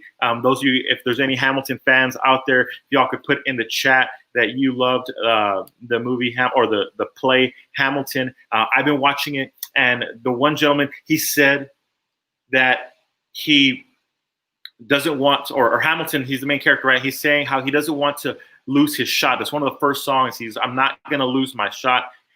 The thing is that so many of us, there's people in our lives that they may not even realize it because of the words that they said to us, because of the way they spoke to us, because of one little moment where they chose to use the power of their tongue and use it in a way that they weren't speaking nicely to us, or maybe they spoke and stole all the energy from our dream. Maybe they stole the energy from our motivation. Maybe they took away that moment for us because of the way they spoke.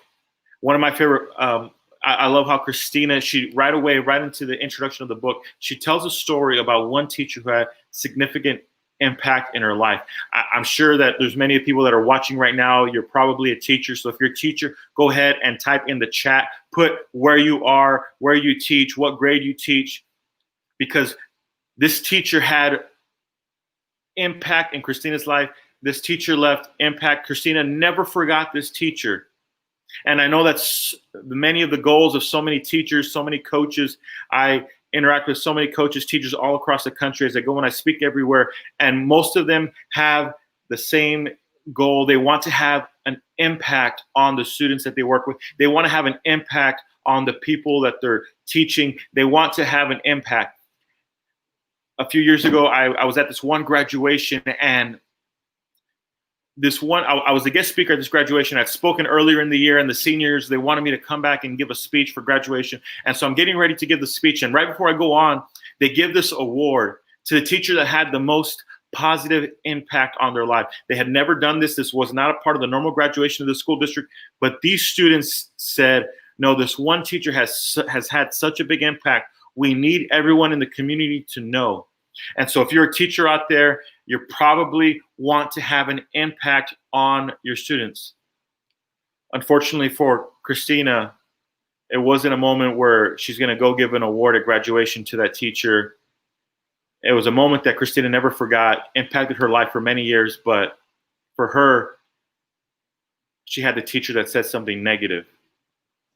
I'll never forget for me. Oh, go ahead, Christina. Go ahead. No, so I know, Jonathan, you mentioned, one of my stories, and I know I talked about it at the very beginning, the word that I was called by that teacher, that phrase. And even though I did have those one or two teachers in my life, I do want to give a big shout out to a lot of my teachers that are on my Facebook. They were my teachers in elementary. Some of them became my counselors in high school, and they, stayed in my life for a very long time. But I know that some of us might have experienced that one bad teacher or that one teacher that was not a positive influence in our life, but there were multiple and many awesome educators that were in my life. I know my elementary teacher who became my high school counselor, who is on Facebook, has been such a motivator, has been, been by my side through this book launch actually, and supporting me. And I'll never forget being in her class in second grade, for being that awesome teacher to one of my high school coaches when I ran track, who pushed us no matter what, and was such a great just an influence in our lives, to one English teacher in high school that I'll never forget when I was in junior year, who she always believed in what we did, never saw anything, even if we weren't doing well in her class, she always found a way to push us and motivate us. So even though I do talk about that one teacher, as we go through the book, there are moments, and there's, been people that have influenced my life that have been my educators, that were amazing. And so I definitely want to give a shout out to those, if you're watching live, I just want to say thank you for continuing to support me even after, high school. It's been over 10 years and they're still there. And that's amazing that you get to build those connections and still see them supporting you and motivating you as if you are still sitting in their second grade class and still being there. So I definitely wanted to just pause real quick and just kind of bring that up and share that, we will always have people that bring us down, but there are always a whole bunch of other people that lifts us up. Yeah, absolutely, absolutely. I was actually about to get into a couple of stories myself where I think back to my early childhood, early days. I had this dream and this goal, this vision that someday I would get to go to college. Someday I had this these ambitious goals that I wanted to apply and get into some of the most prestigious schools in the country. And I'll never forget that I had this one counselor, Mr. Cortez. Mr. Cortez was this amazing counselor who always, always, always made sure that I completely believed in myself. In fact, later on in the year, I had a couple of schools. So I applied and I'm trying to get into Harvard. I'm trying to get into Princeton, Yale, Georgetown, Stanford, Rice, University of Texas. And some of them, many of the Texas schools, because I was top 10%, I was going to get accepted automatically. So I already had this, I knew that I was going to get into some of the schools. So it was just a little crazy that I had these dream schools that I was trying to get into. And so it was just having that ambition to go a little bit more. And I'll never forget, though, that summer before that, I was at this leadership camp. I spent the entire summer at this awesome leadership camp where they selected 65 kids, I believe, out of all across the country to spend 8 weeks at the summer leadership camp at Princeton University. And they gave us the secrets, and I learned all this insight and this belief that I could get into the top schools. But right before the end of the summer, we're doing these final reviews with our college advisor. And I go and I meet with my advisor, and we're required to give the schools that we're going to apply to. And so I'm getting ready to go and share the schools, and I make my list, and I have, the safe schools. I have my kind of semi-reach, and then some like super dream schools. And I present what I'm going to apply to. And my college advisor, she looks at all the schools that I listed, and then she tells me, Jonathan, I think you have an amazing story. I think you've overcome so much. And she said, I think you have a very, very good shot of getting into these schools. But then she told me the next thing. She said, but I don't think you'd make it if you actually went to the schools. You come from an area where your school has not prepared you. I asked the writing instructor how good you are at writing, and she said that your writing is not good enough.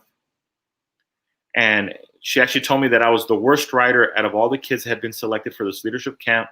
And so I went from feeling so pumped and excited because she said I'm going to get into the schools, but then she told me I wouldn't make it. I wouldn't be good enough if I actually attended.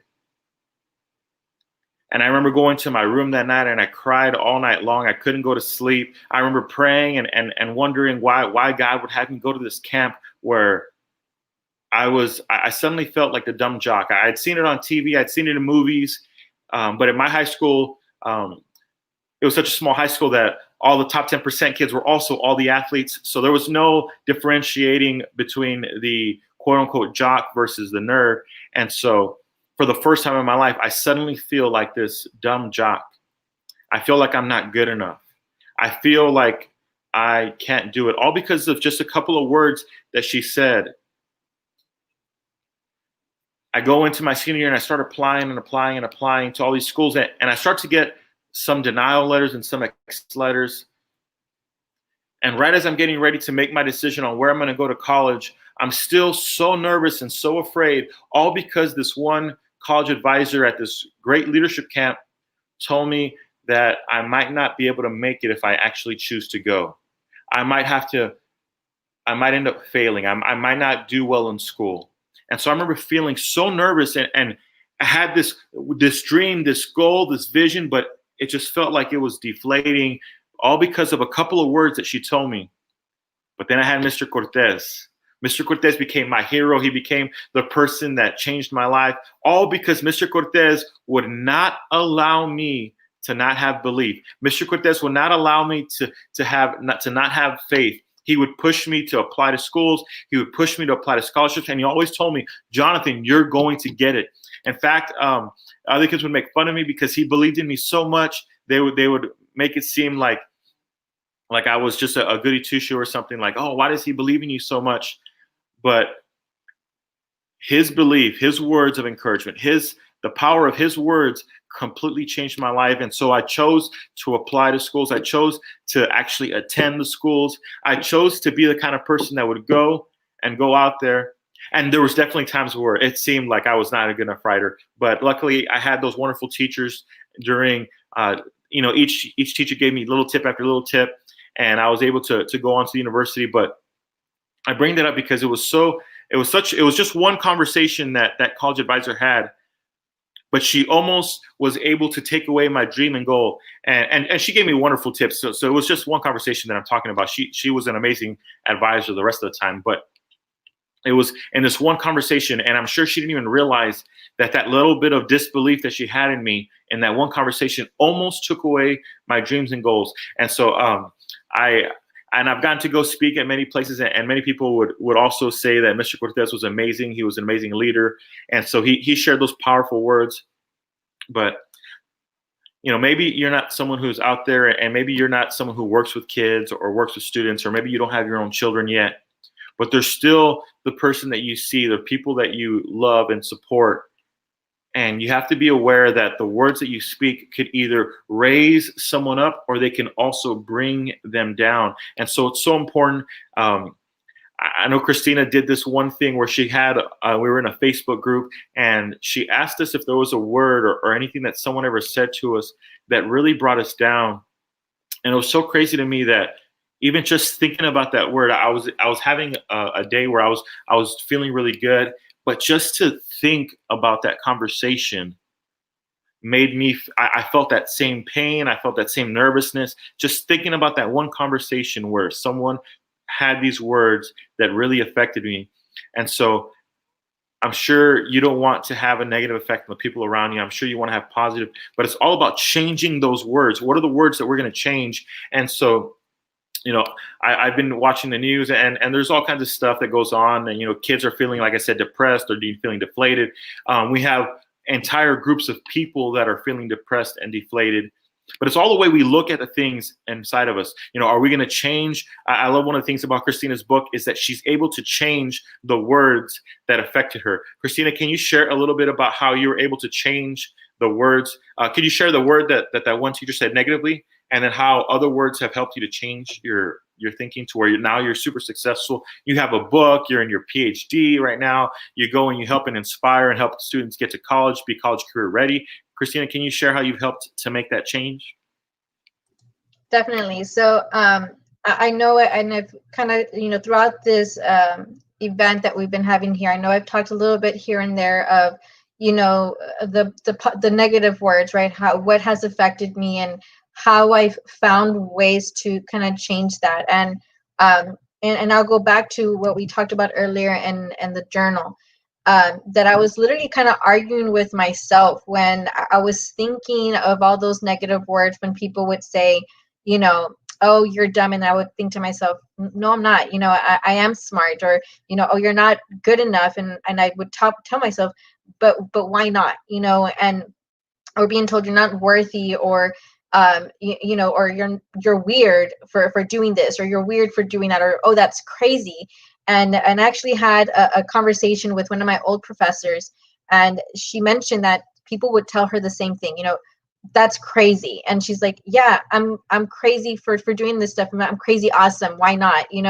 And so it was those conversations that I was realizing, yeah, it's all a matter of perspective. When someone says you're weird, yeah, so what? I'm unique. I'm a one of a kind person. Why would I want to be like, everybody else? And so it was that kind of mindset that started shifting in me to realize, yes, I've been told all these different things, and then questioning myself, but why? Why would someone call me that? Is it because they're feeling that way? What is it that's going on with their mind that they feel that it's okay to call someone dumb, or to call someone, weird, or to say you're not good enough? And so it was really self-reflection, coming back into saying, okay, someone called me this, but I know who I am and who is that person. And so I had to talk myself into that and saying, you are good enough. You are valuable to someone, whether it's, your parents, your friends. There is someone always looking at you. And so I had to kind of think that, okay, if I was looking at myself, in the mirror, what are some things that I would tell that person to not feel so down about themselves? And so it's that self-reflection and changing of that mindset to say, I'm not going to believe what this person tells me. I'm going to believe what I have to say about myself. And so that's kind of how it came about when it came to, like I mentioned, I started the book with just the negative words. And it was a process of, as I thought about this word, okay, what is something positive that I can tell myself? And so it kind of built into, from negative to the positive.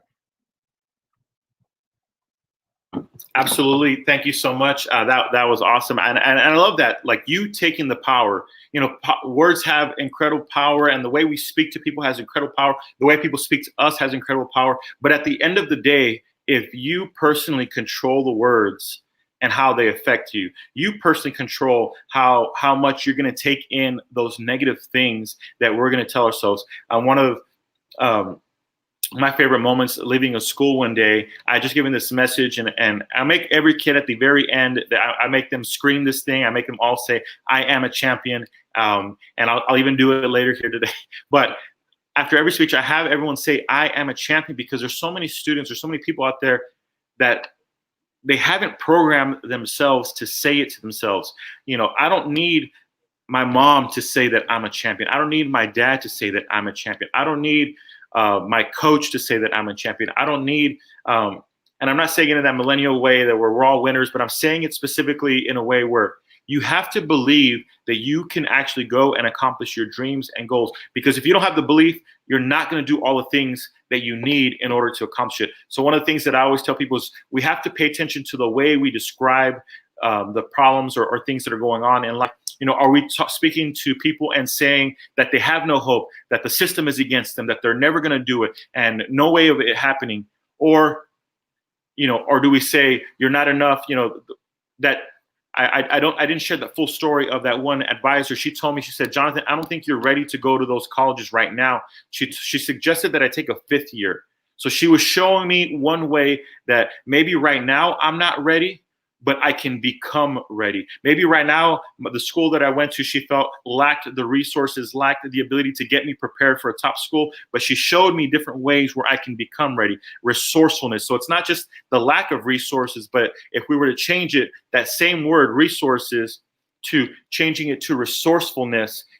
Maybe I don't have the resources right now, but I can find a way. Maybe I don't have enough money right now, but I can go find the scholarship, since you work with college students to become college and career ready. Maybe I don't have someone in my family that can teach me or connect me to get that job, but I can find someone to help me connect, and I can go and get my dream job. I can get into my dream school. I can go and have that positive effect. It's changing a word from lack all to changing it to where we can become, right? So lack of resources to resourcefulness, changing that word and how we use it, or that mindset. We control the words, we control how we are, we control the effect. And so this one time I'm leaving a school, and this little girl, she says, I have a dream of going to college. No one in my family's ever done it. She had immigrant parents.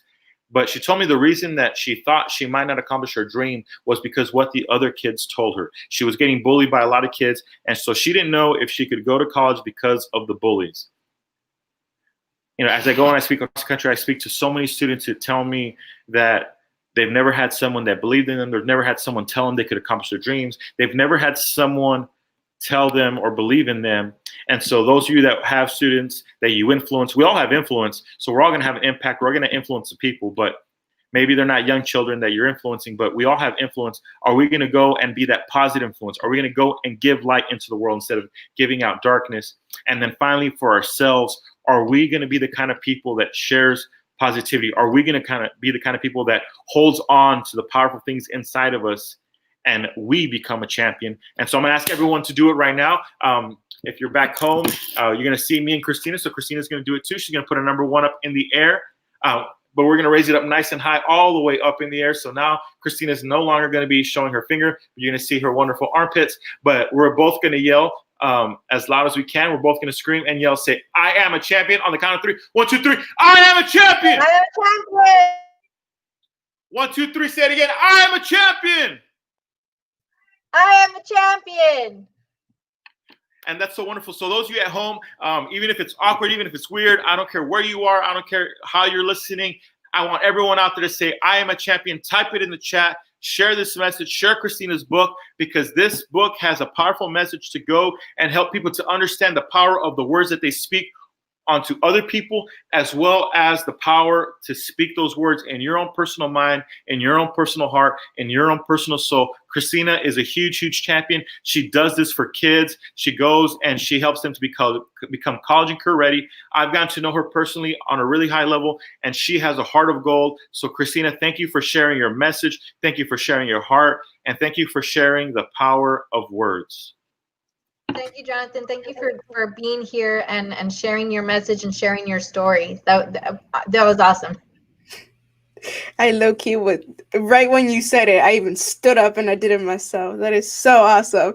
So thank you so much, Jonathan, for being here, for being able to inspire. I was listening in the background the entire time and was like, oh my God, I feel so pumped. I have so many things I want to do, so many things I want to get done and accomplish, which is so awesome. And I hope that everybody at home on the opposite side of the screen is feeling the exact same way.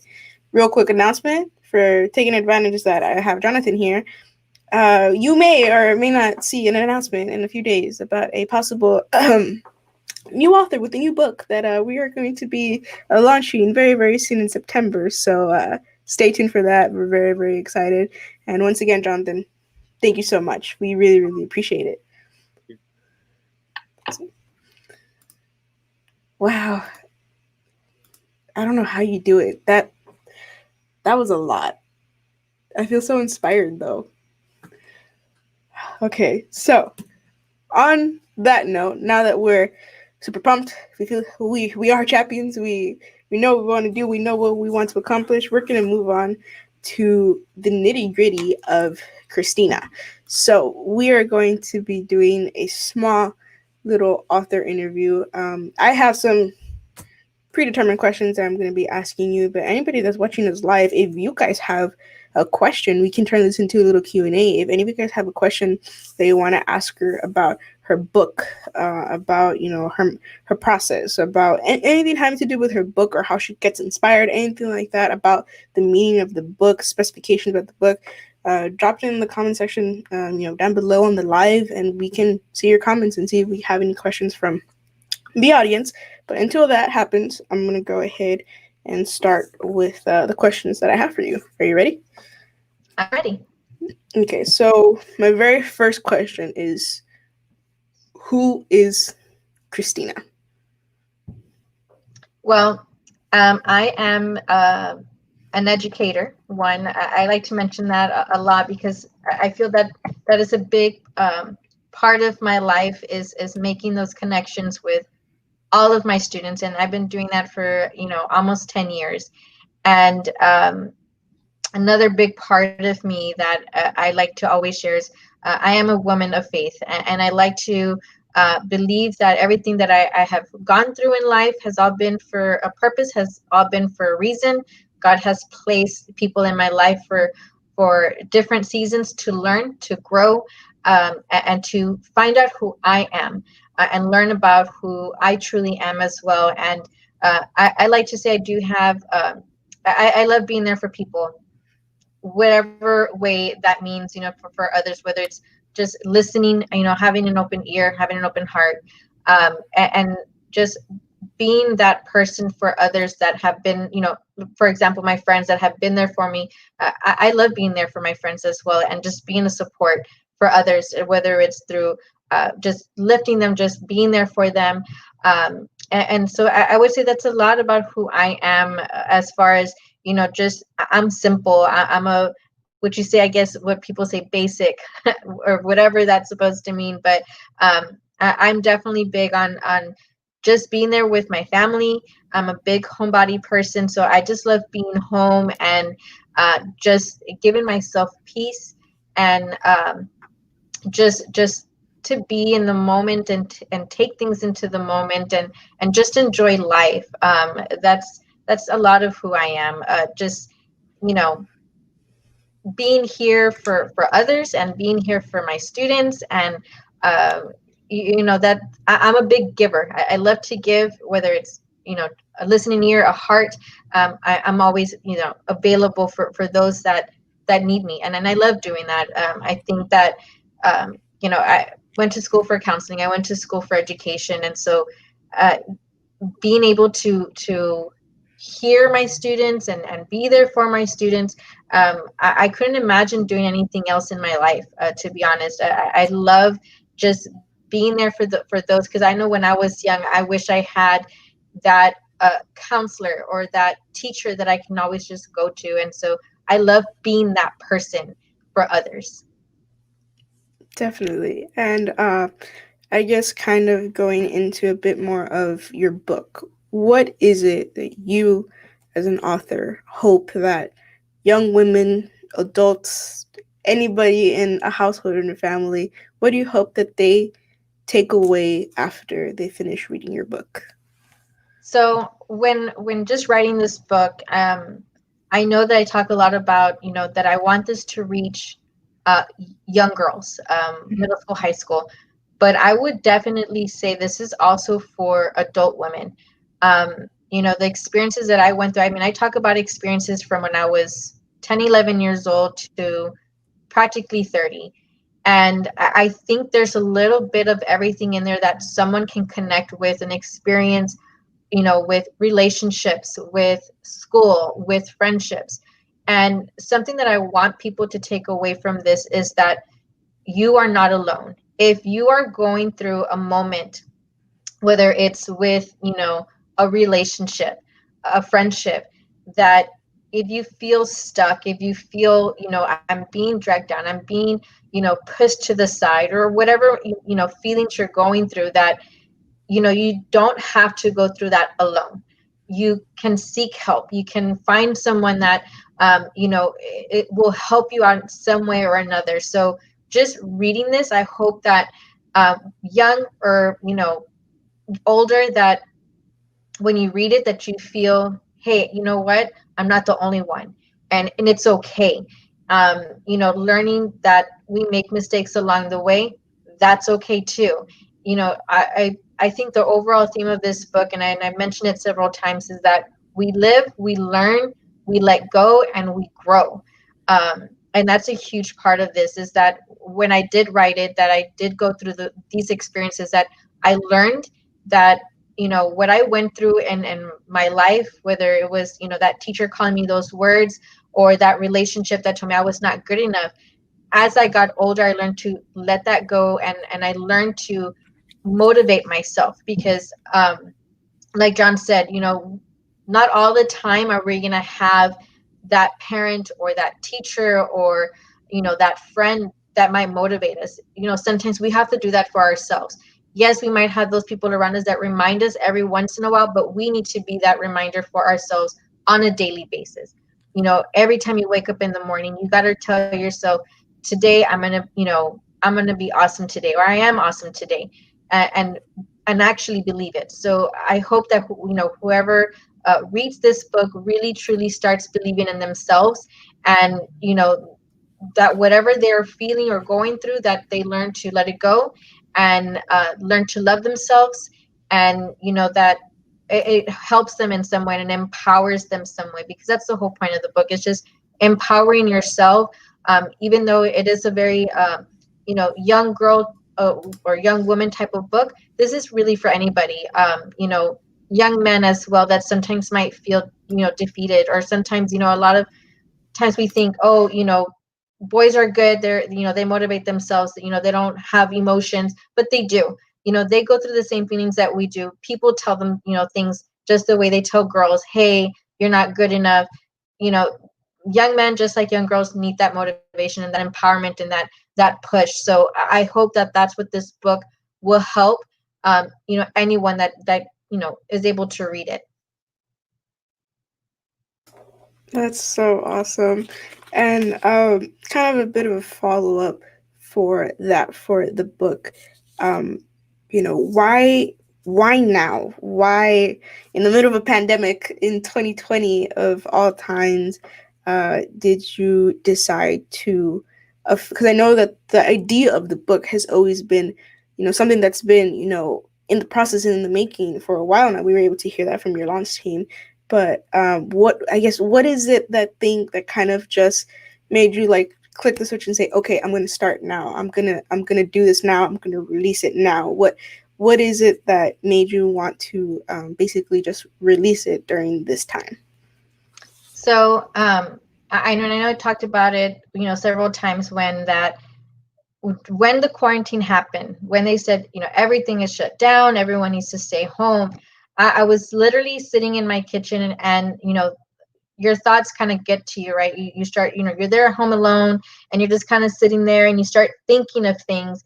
And for whatever reason, these words started, these memories, not so much words, but the memories started popping up in my head of different times of my life. And I literally started just writing one thing down, and then it clicked to me and I said, okay, I'm just going to continue writing and I'm just going to see where this goes. And, I started off with one chapter, I started off with the second, and memories just started kind of popping up. And it became literally in a weekend. And it sounds crazy. In one weekend, I wrote this book. And I know, and then Mariel mentioned it, I've been talking about this for a long time, but this topic of power of words was nowhere in my view at all. I had actually started writing a children's book a while back, and that never got finished. It was kind of halfway, and then I just kind of stopped and I said, what am I doing? I don't even know what I'm writing about. And so when I started with this, I just kind of continued going, and I was like, wow, okay, it eventually became a 30 chapter book, which was insane. So the reason I decided to release it during this time, and it's actually a very crazy time for me to be doing this. When I started kind of with the launch, I was actually going to stop myself. I said, no, I can't do this. I was already back at work virtually, and that, for those of you that are working virtually with, in any job, it's been a challenge. And I went back to start my doctorates again, full time. And so just this week alone, and then I thought about it before, and I was like, oh my gosh, I'm releasing the book the week of, school is back in session for me, and I have class Monday through Wednesday. And I was telling you earlier that just this week alone, I think I was sitting in front of the computer virtually and in class for over 60 hours, just this week alone. And it made me think, actually, this was the perfect time to do this, because just hearing myself, I was already giving myself doubt. Like, should I have released it during this time? Why am I doing this to myself? And then I thought, this is exactly why I should be releasing it during this time, because it is during this time that you have people who are doubting themselves. You have people who are thinking, can I even do this during this time? I can't go anywhere. I can't do anything. Why should I even try? Right. And so I think we get ourselves in that mentality that, well, I can't, do this or do that because I'm stuck at home. Then I'm just going to forget about it and not do it, when it should be the other way around and say, you know what? I am home. Yes, I'm working from home or starting school from home, but now I have the opportunity that I'm here. I don't have these outside distractions, and I should release it. I should, or you should do whatever it is that you want to do, whether it's writing your book, whether it's starting a new hobby, whether it's whatever it is that you want to start. I feel like this is the time to do it. I feel like this pandemic has been almost a blessing in disguise, in the fact that now we have downtime. Now we have time to kind of sit, think about what we want to do, and actually going for it. I think if we were back at regular work, back at, in-person school, that I probably would have found an excuse and said, no, I'm too busy going to work. I'm at the office. I'm too busy with classes, but, commuting back and forth, that in itself is in that, time where you're driving from here to there, but I'm home. And so to say I can, right at 5 o'clock when I clock out of work, I'm already here at home. There's no excuse of, well, I still have to drive home. I still have this to do. I still have to cook. I'm already here. So why find excuses when there isn't any? And so I think this was the time to kind of release that, and to, and I know Jonathan mentioned this is the time where I think a lot of our younger generation are feeling deflated, are feeling that I don't get to see my friends, I don't get to go out, who am I, that social emotional learning, that that's all kind of gone away with having that social interaction. And so I think right now is the time to kind of sit down and really reflect. Okay, I'm feeling this about myself, and I shouldn't be. I have that power to motivate myself, to empower myself to do whatever it is that I want to do. And so I think that was the motivation of releasing the book so quickly, and everything happened so fast that even I'm still kind of overwhelmed with the just the overall process. But it's been good, and I think that now is the time to really reach that generation of younger girls that might feel I feel stuck, or I feel that I can't do this, or or should I be doing this, or I don't feel good about myself. This is the time to read up on what we've all gone through it, and now's the time to motivate ourselves. Speaking of motivation, who is your main motivator? Who is your inspiration? Who is your, person that you look up to for motivation and inspiration? Not necessarily for writing the book, but just in general, in wanting to, pursue your dreams and just live life to your fullest. I think my biggest motivator, besides my parents, who, they've been there for everything. My mom and my dad have both always been the type to say, just do it, go for it, But I think, honestly, to say my biggest motivator has always been my younger brother, Michael. And I wish he was here right now watching, but he is actually in the National Guard, and he has left off for boot camp. And so he has always been the type to just do things when he wants to. He's never had second thoughts about, well, which I'm very much like that. Like, I always overthink things and think, well, okay, I have this coming up. Should I do it? Is this a really good time? What if this comes up? Should I not? Should I, do this and that? And so I tend to overthink a lot of things, where he's the type where, as soon as he graduated college, he knew, he's always said it, I'm going to join the military. That's what I want to do.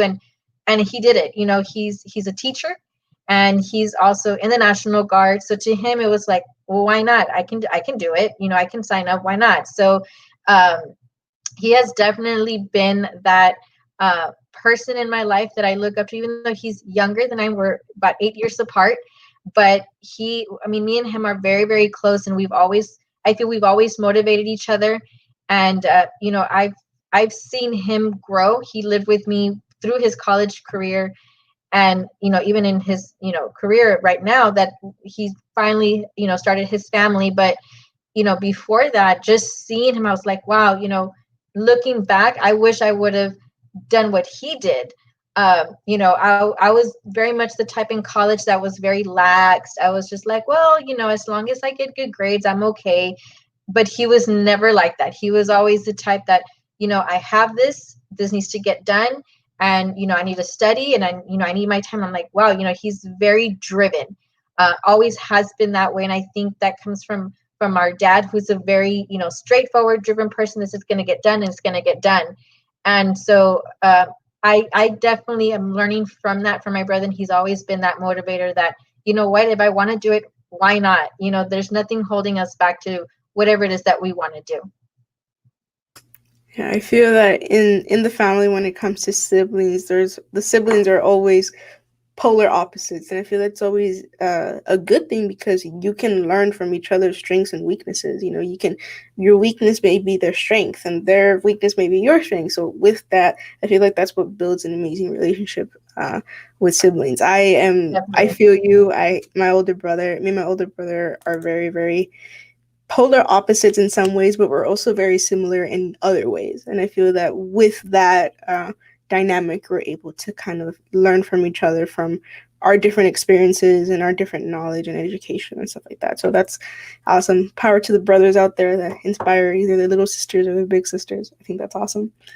And my final question for you before we get into the live reading is, you as an author, where do you see yourself in 5 years? Do you see yourself with maybe another book, maybe working on your third book? Where do you see yourself in 5 years as an author? I'm actually already working on my second and third book. Second one being, the power of love. Learning to love yourself. And it's an extension of the power of words, because, as I was writing the power of words, it was actually been reversed. I actually started with the power of love first. But all these words started coming out. I was like, no, I'll just leave that behind for now. That's not really, something else is pulling me this way. And so that the power of words came about. And so definitely in 5 years, you will see the power of love come out soon, hopefully within the next year or two. And I would love, hopefully in the future, that I get to speak at different schools or different just groups of girls, whether it's, church, youth events, or, just small groups, even within our campuses, just reaching these, young generation of girls and sharing that message and saying, hey, I'm going through what you're going through. Let's talk about it. Let's go through it together, and let's motivate each other, and creating that community of girls to motivate and empower each other. I hope that in the next 5 years that is something that I'm able to do, and sharing that message and off to, speaking to different people, different groups of young girls. So that's definitely a dream of mine, and a plan that I hope does come up, and just it does happen within the next 5 years. So that's definitely the plan. So stay tuned. Hopefully in the next year you will see the next book come out. Hopefully, and then hopefully we will also see another, maybe even back in about a year or two. Hopefully, instead of a virtual book launch, we might have an in-person actual book launch party, hopefully, God willing. But that's so amazing. I love that you plan on continuing to write. I was able to, read some snippets of the PDF that you were able to send us, so that we can get, familiar with what the contents of the book is.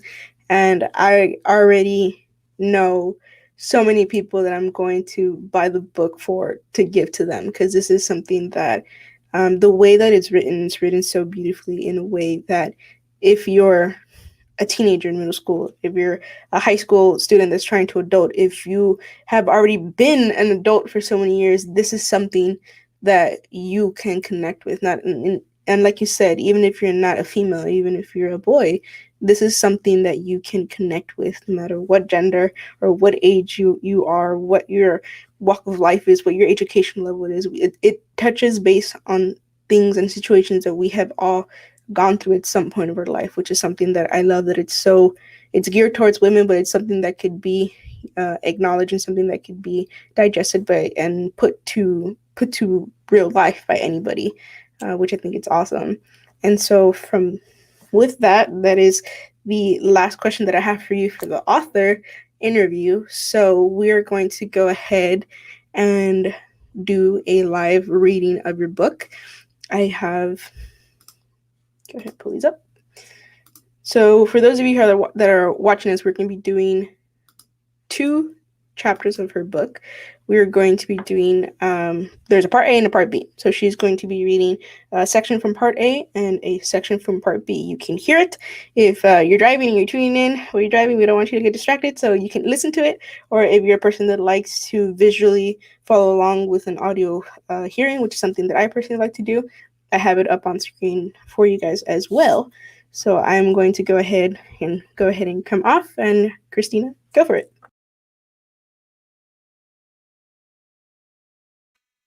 All right, so I'm gonna. I know she mentioned, that I'm gonna read off of 2 chapters. So the first one, I'm going to talk about just being enough and how that word pretty much kind of, and I've heard it throughout my life a couple of times, that's not, you're not enough. So I'm going to go ahead and get started on chapter 5 on being told you're not enough. You're just not good enough. You're not popular enough. You're not smart enough. You're not pretty enough. You're not tall enough. You don't write good enough. You don't have enough skills. Do you know what I have to say about someone telling me what is enough?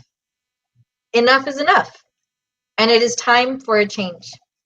Being enough for someone can mean something entirely different to another person. I want you to remember that someone's definition of enough is their own and only theirs. This broken word does not define what you can learn or what you can become and what you can do. Let's rewind. Remember when I told you my story about my teacher who told me I was not smart enough to be in their class?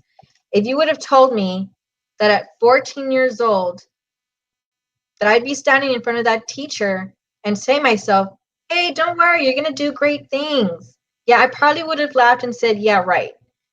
If you're going through this in your life right now, I want you to tell you to not let a broken word such as enough take power over you. Let it be a word that will push you towards success. So just to go back and being told not enough, being told that and letting it take power over you, don't let it. Always tell yourself, you might say I'm not enough, but I'm going to tell you that, yes, I am.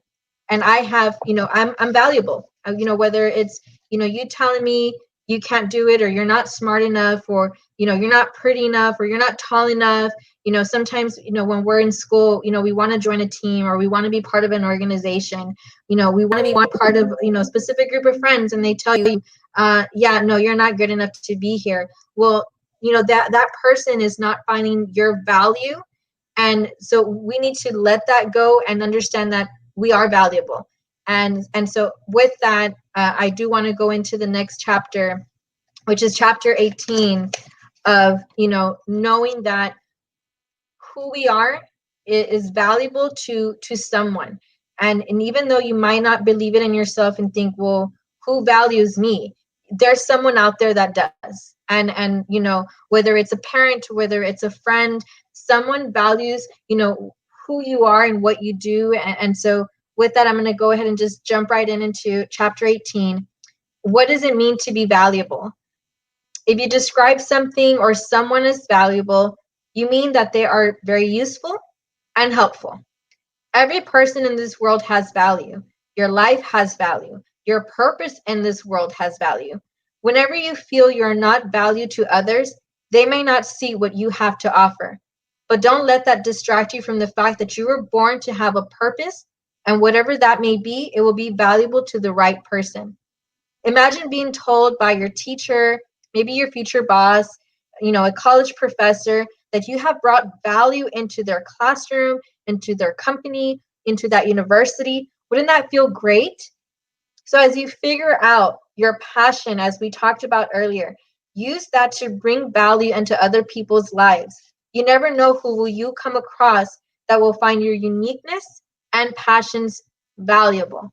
So like I said, maybe that person that you're with right now, and I'll speak from experience when that person that I was with, a couple years ago, it was a toxic relationship, and they did not value, who I was as a person. To them, I was just whatever. You'll never be better than me. You'll never be smarter than me.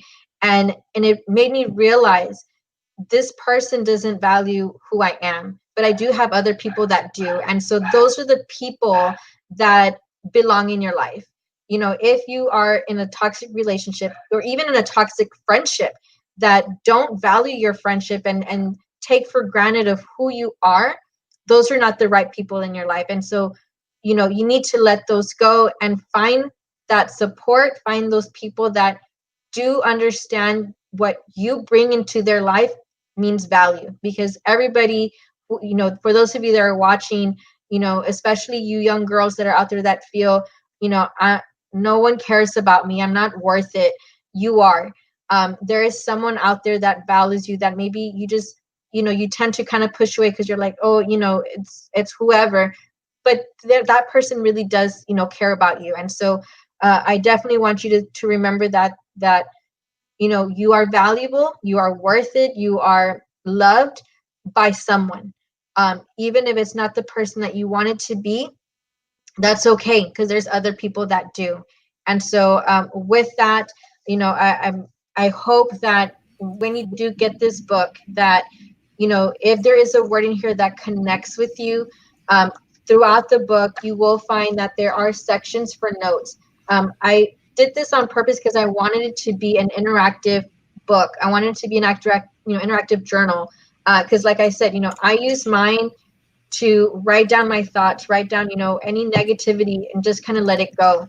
So I want that book to be this book to be exactly that, for you to be able to express yourself, connect with it. If you want to reach out to me, reach out to me. I'm always available, for a little, quick talk if you need to. But definitely, if someone ever tells you you are not enough, I want you to go back and just think to yourself, yeah, I am. I am worth it. I am valuable, and I'm, capable of whatever it is that you want to do. So I want to thank everyone that, came in live, got to hear a little bit of my book. And, if you get to, purchase it, read it, send me a review. Let me know what you thought of it. I would love to hear your thoughts. This book is for you. And so that you can empower yourself. So again, thank you for letting me come on here and be able to read a little bit to you. And I hope that you find this book purposeful in your life. Awesome. So before we end this amazing launch party, let's go ahead and have our last raffle.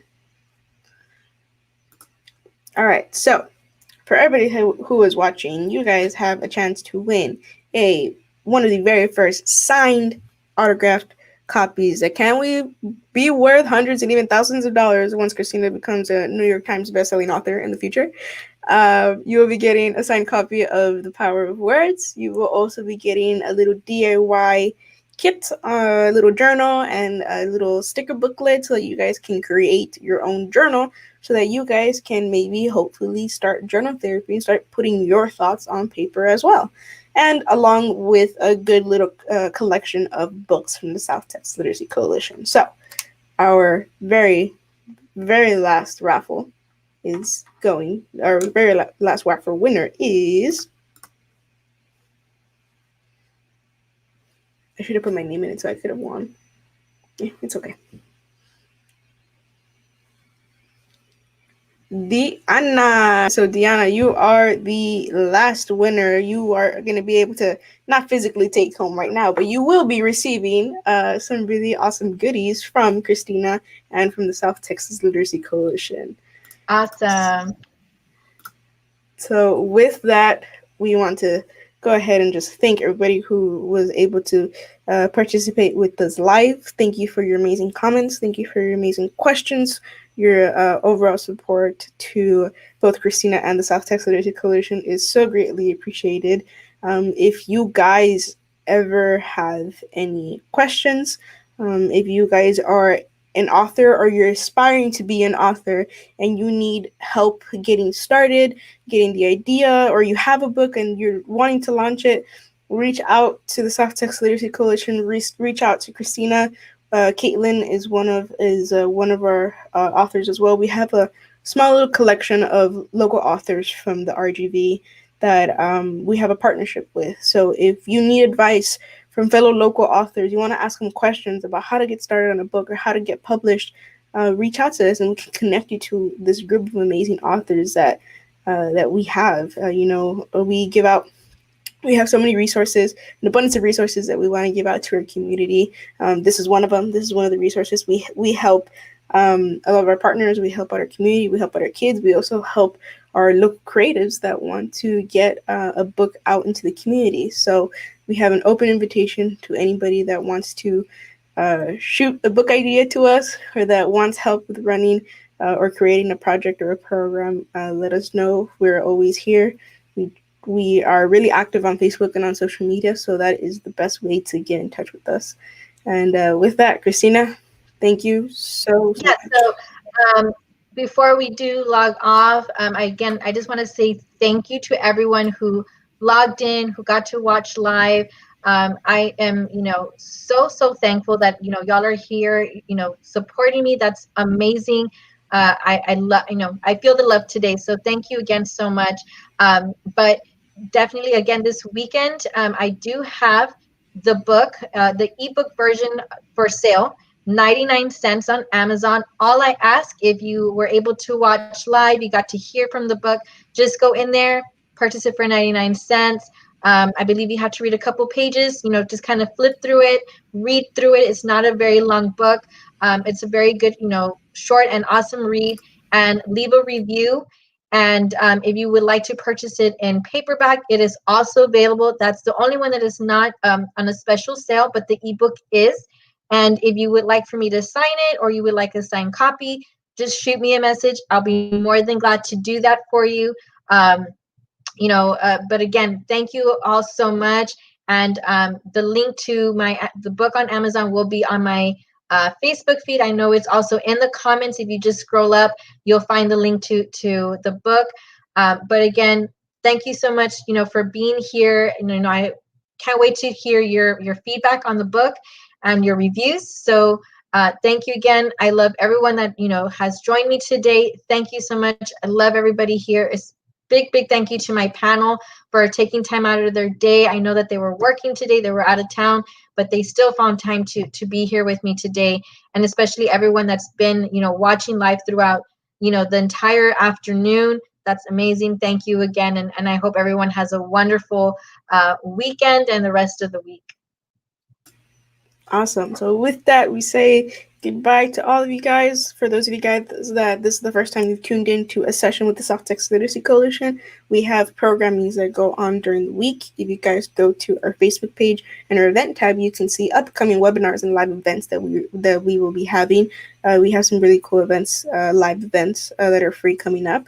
Also, if you're tuning in and you felt inspired by all the contents and all the conversations that happen in this live, and you feel that somebody that maybe wasn't able to see it live can really benefit from this, after we're done going live, this entire 3 hours and 9 seconds will be posted as a video on our Facebook page. So if you want to refer the whole entire launch party to somebody, maybe you feel that they can benefit from either the team launch or from the word board that we did with our interns, with the Big Sister Little Sister panel we did with Mujer RGV. It's all going to be posted on our Facebook. So feel free to forward that video to anybody that you feel needs to hear and needs to see the amazing things that happened today in this platform. And so, yeah, thank you guys so much. Go out and buy Christina's book. I'm going to go order it on Amazon right now. So thank you guys so much to all of our winners. Be on the lookout for a message from the South Texas Literacy Coalition on your Facebook page. And with that, we say goodbye and thank you.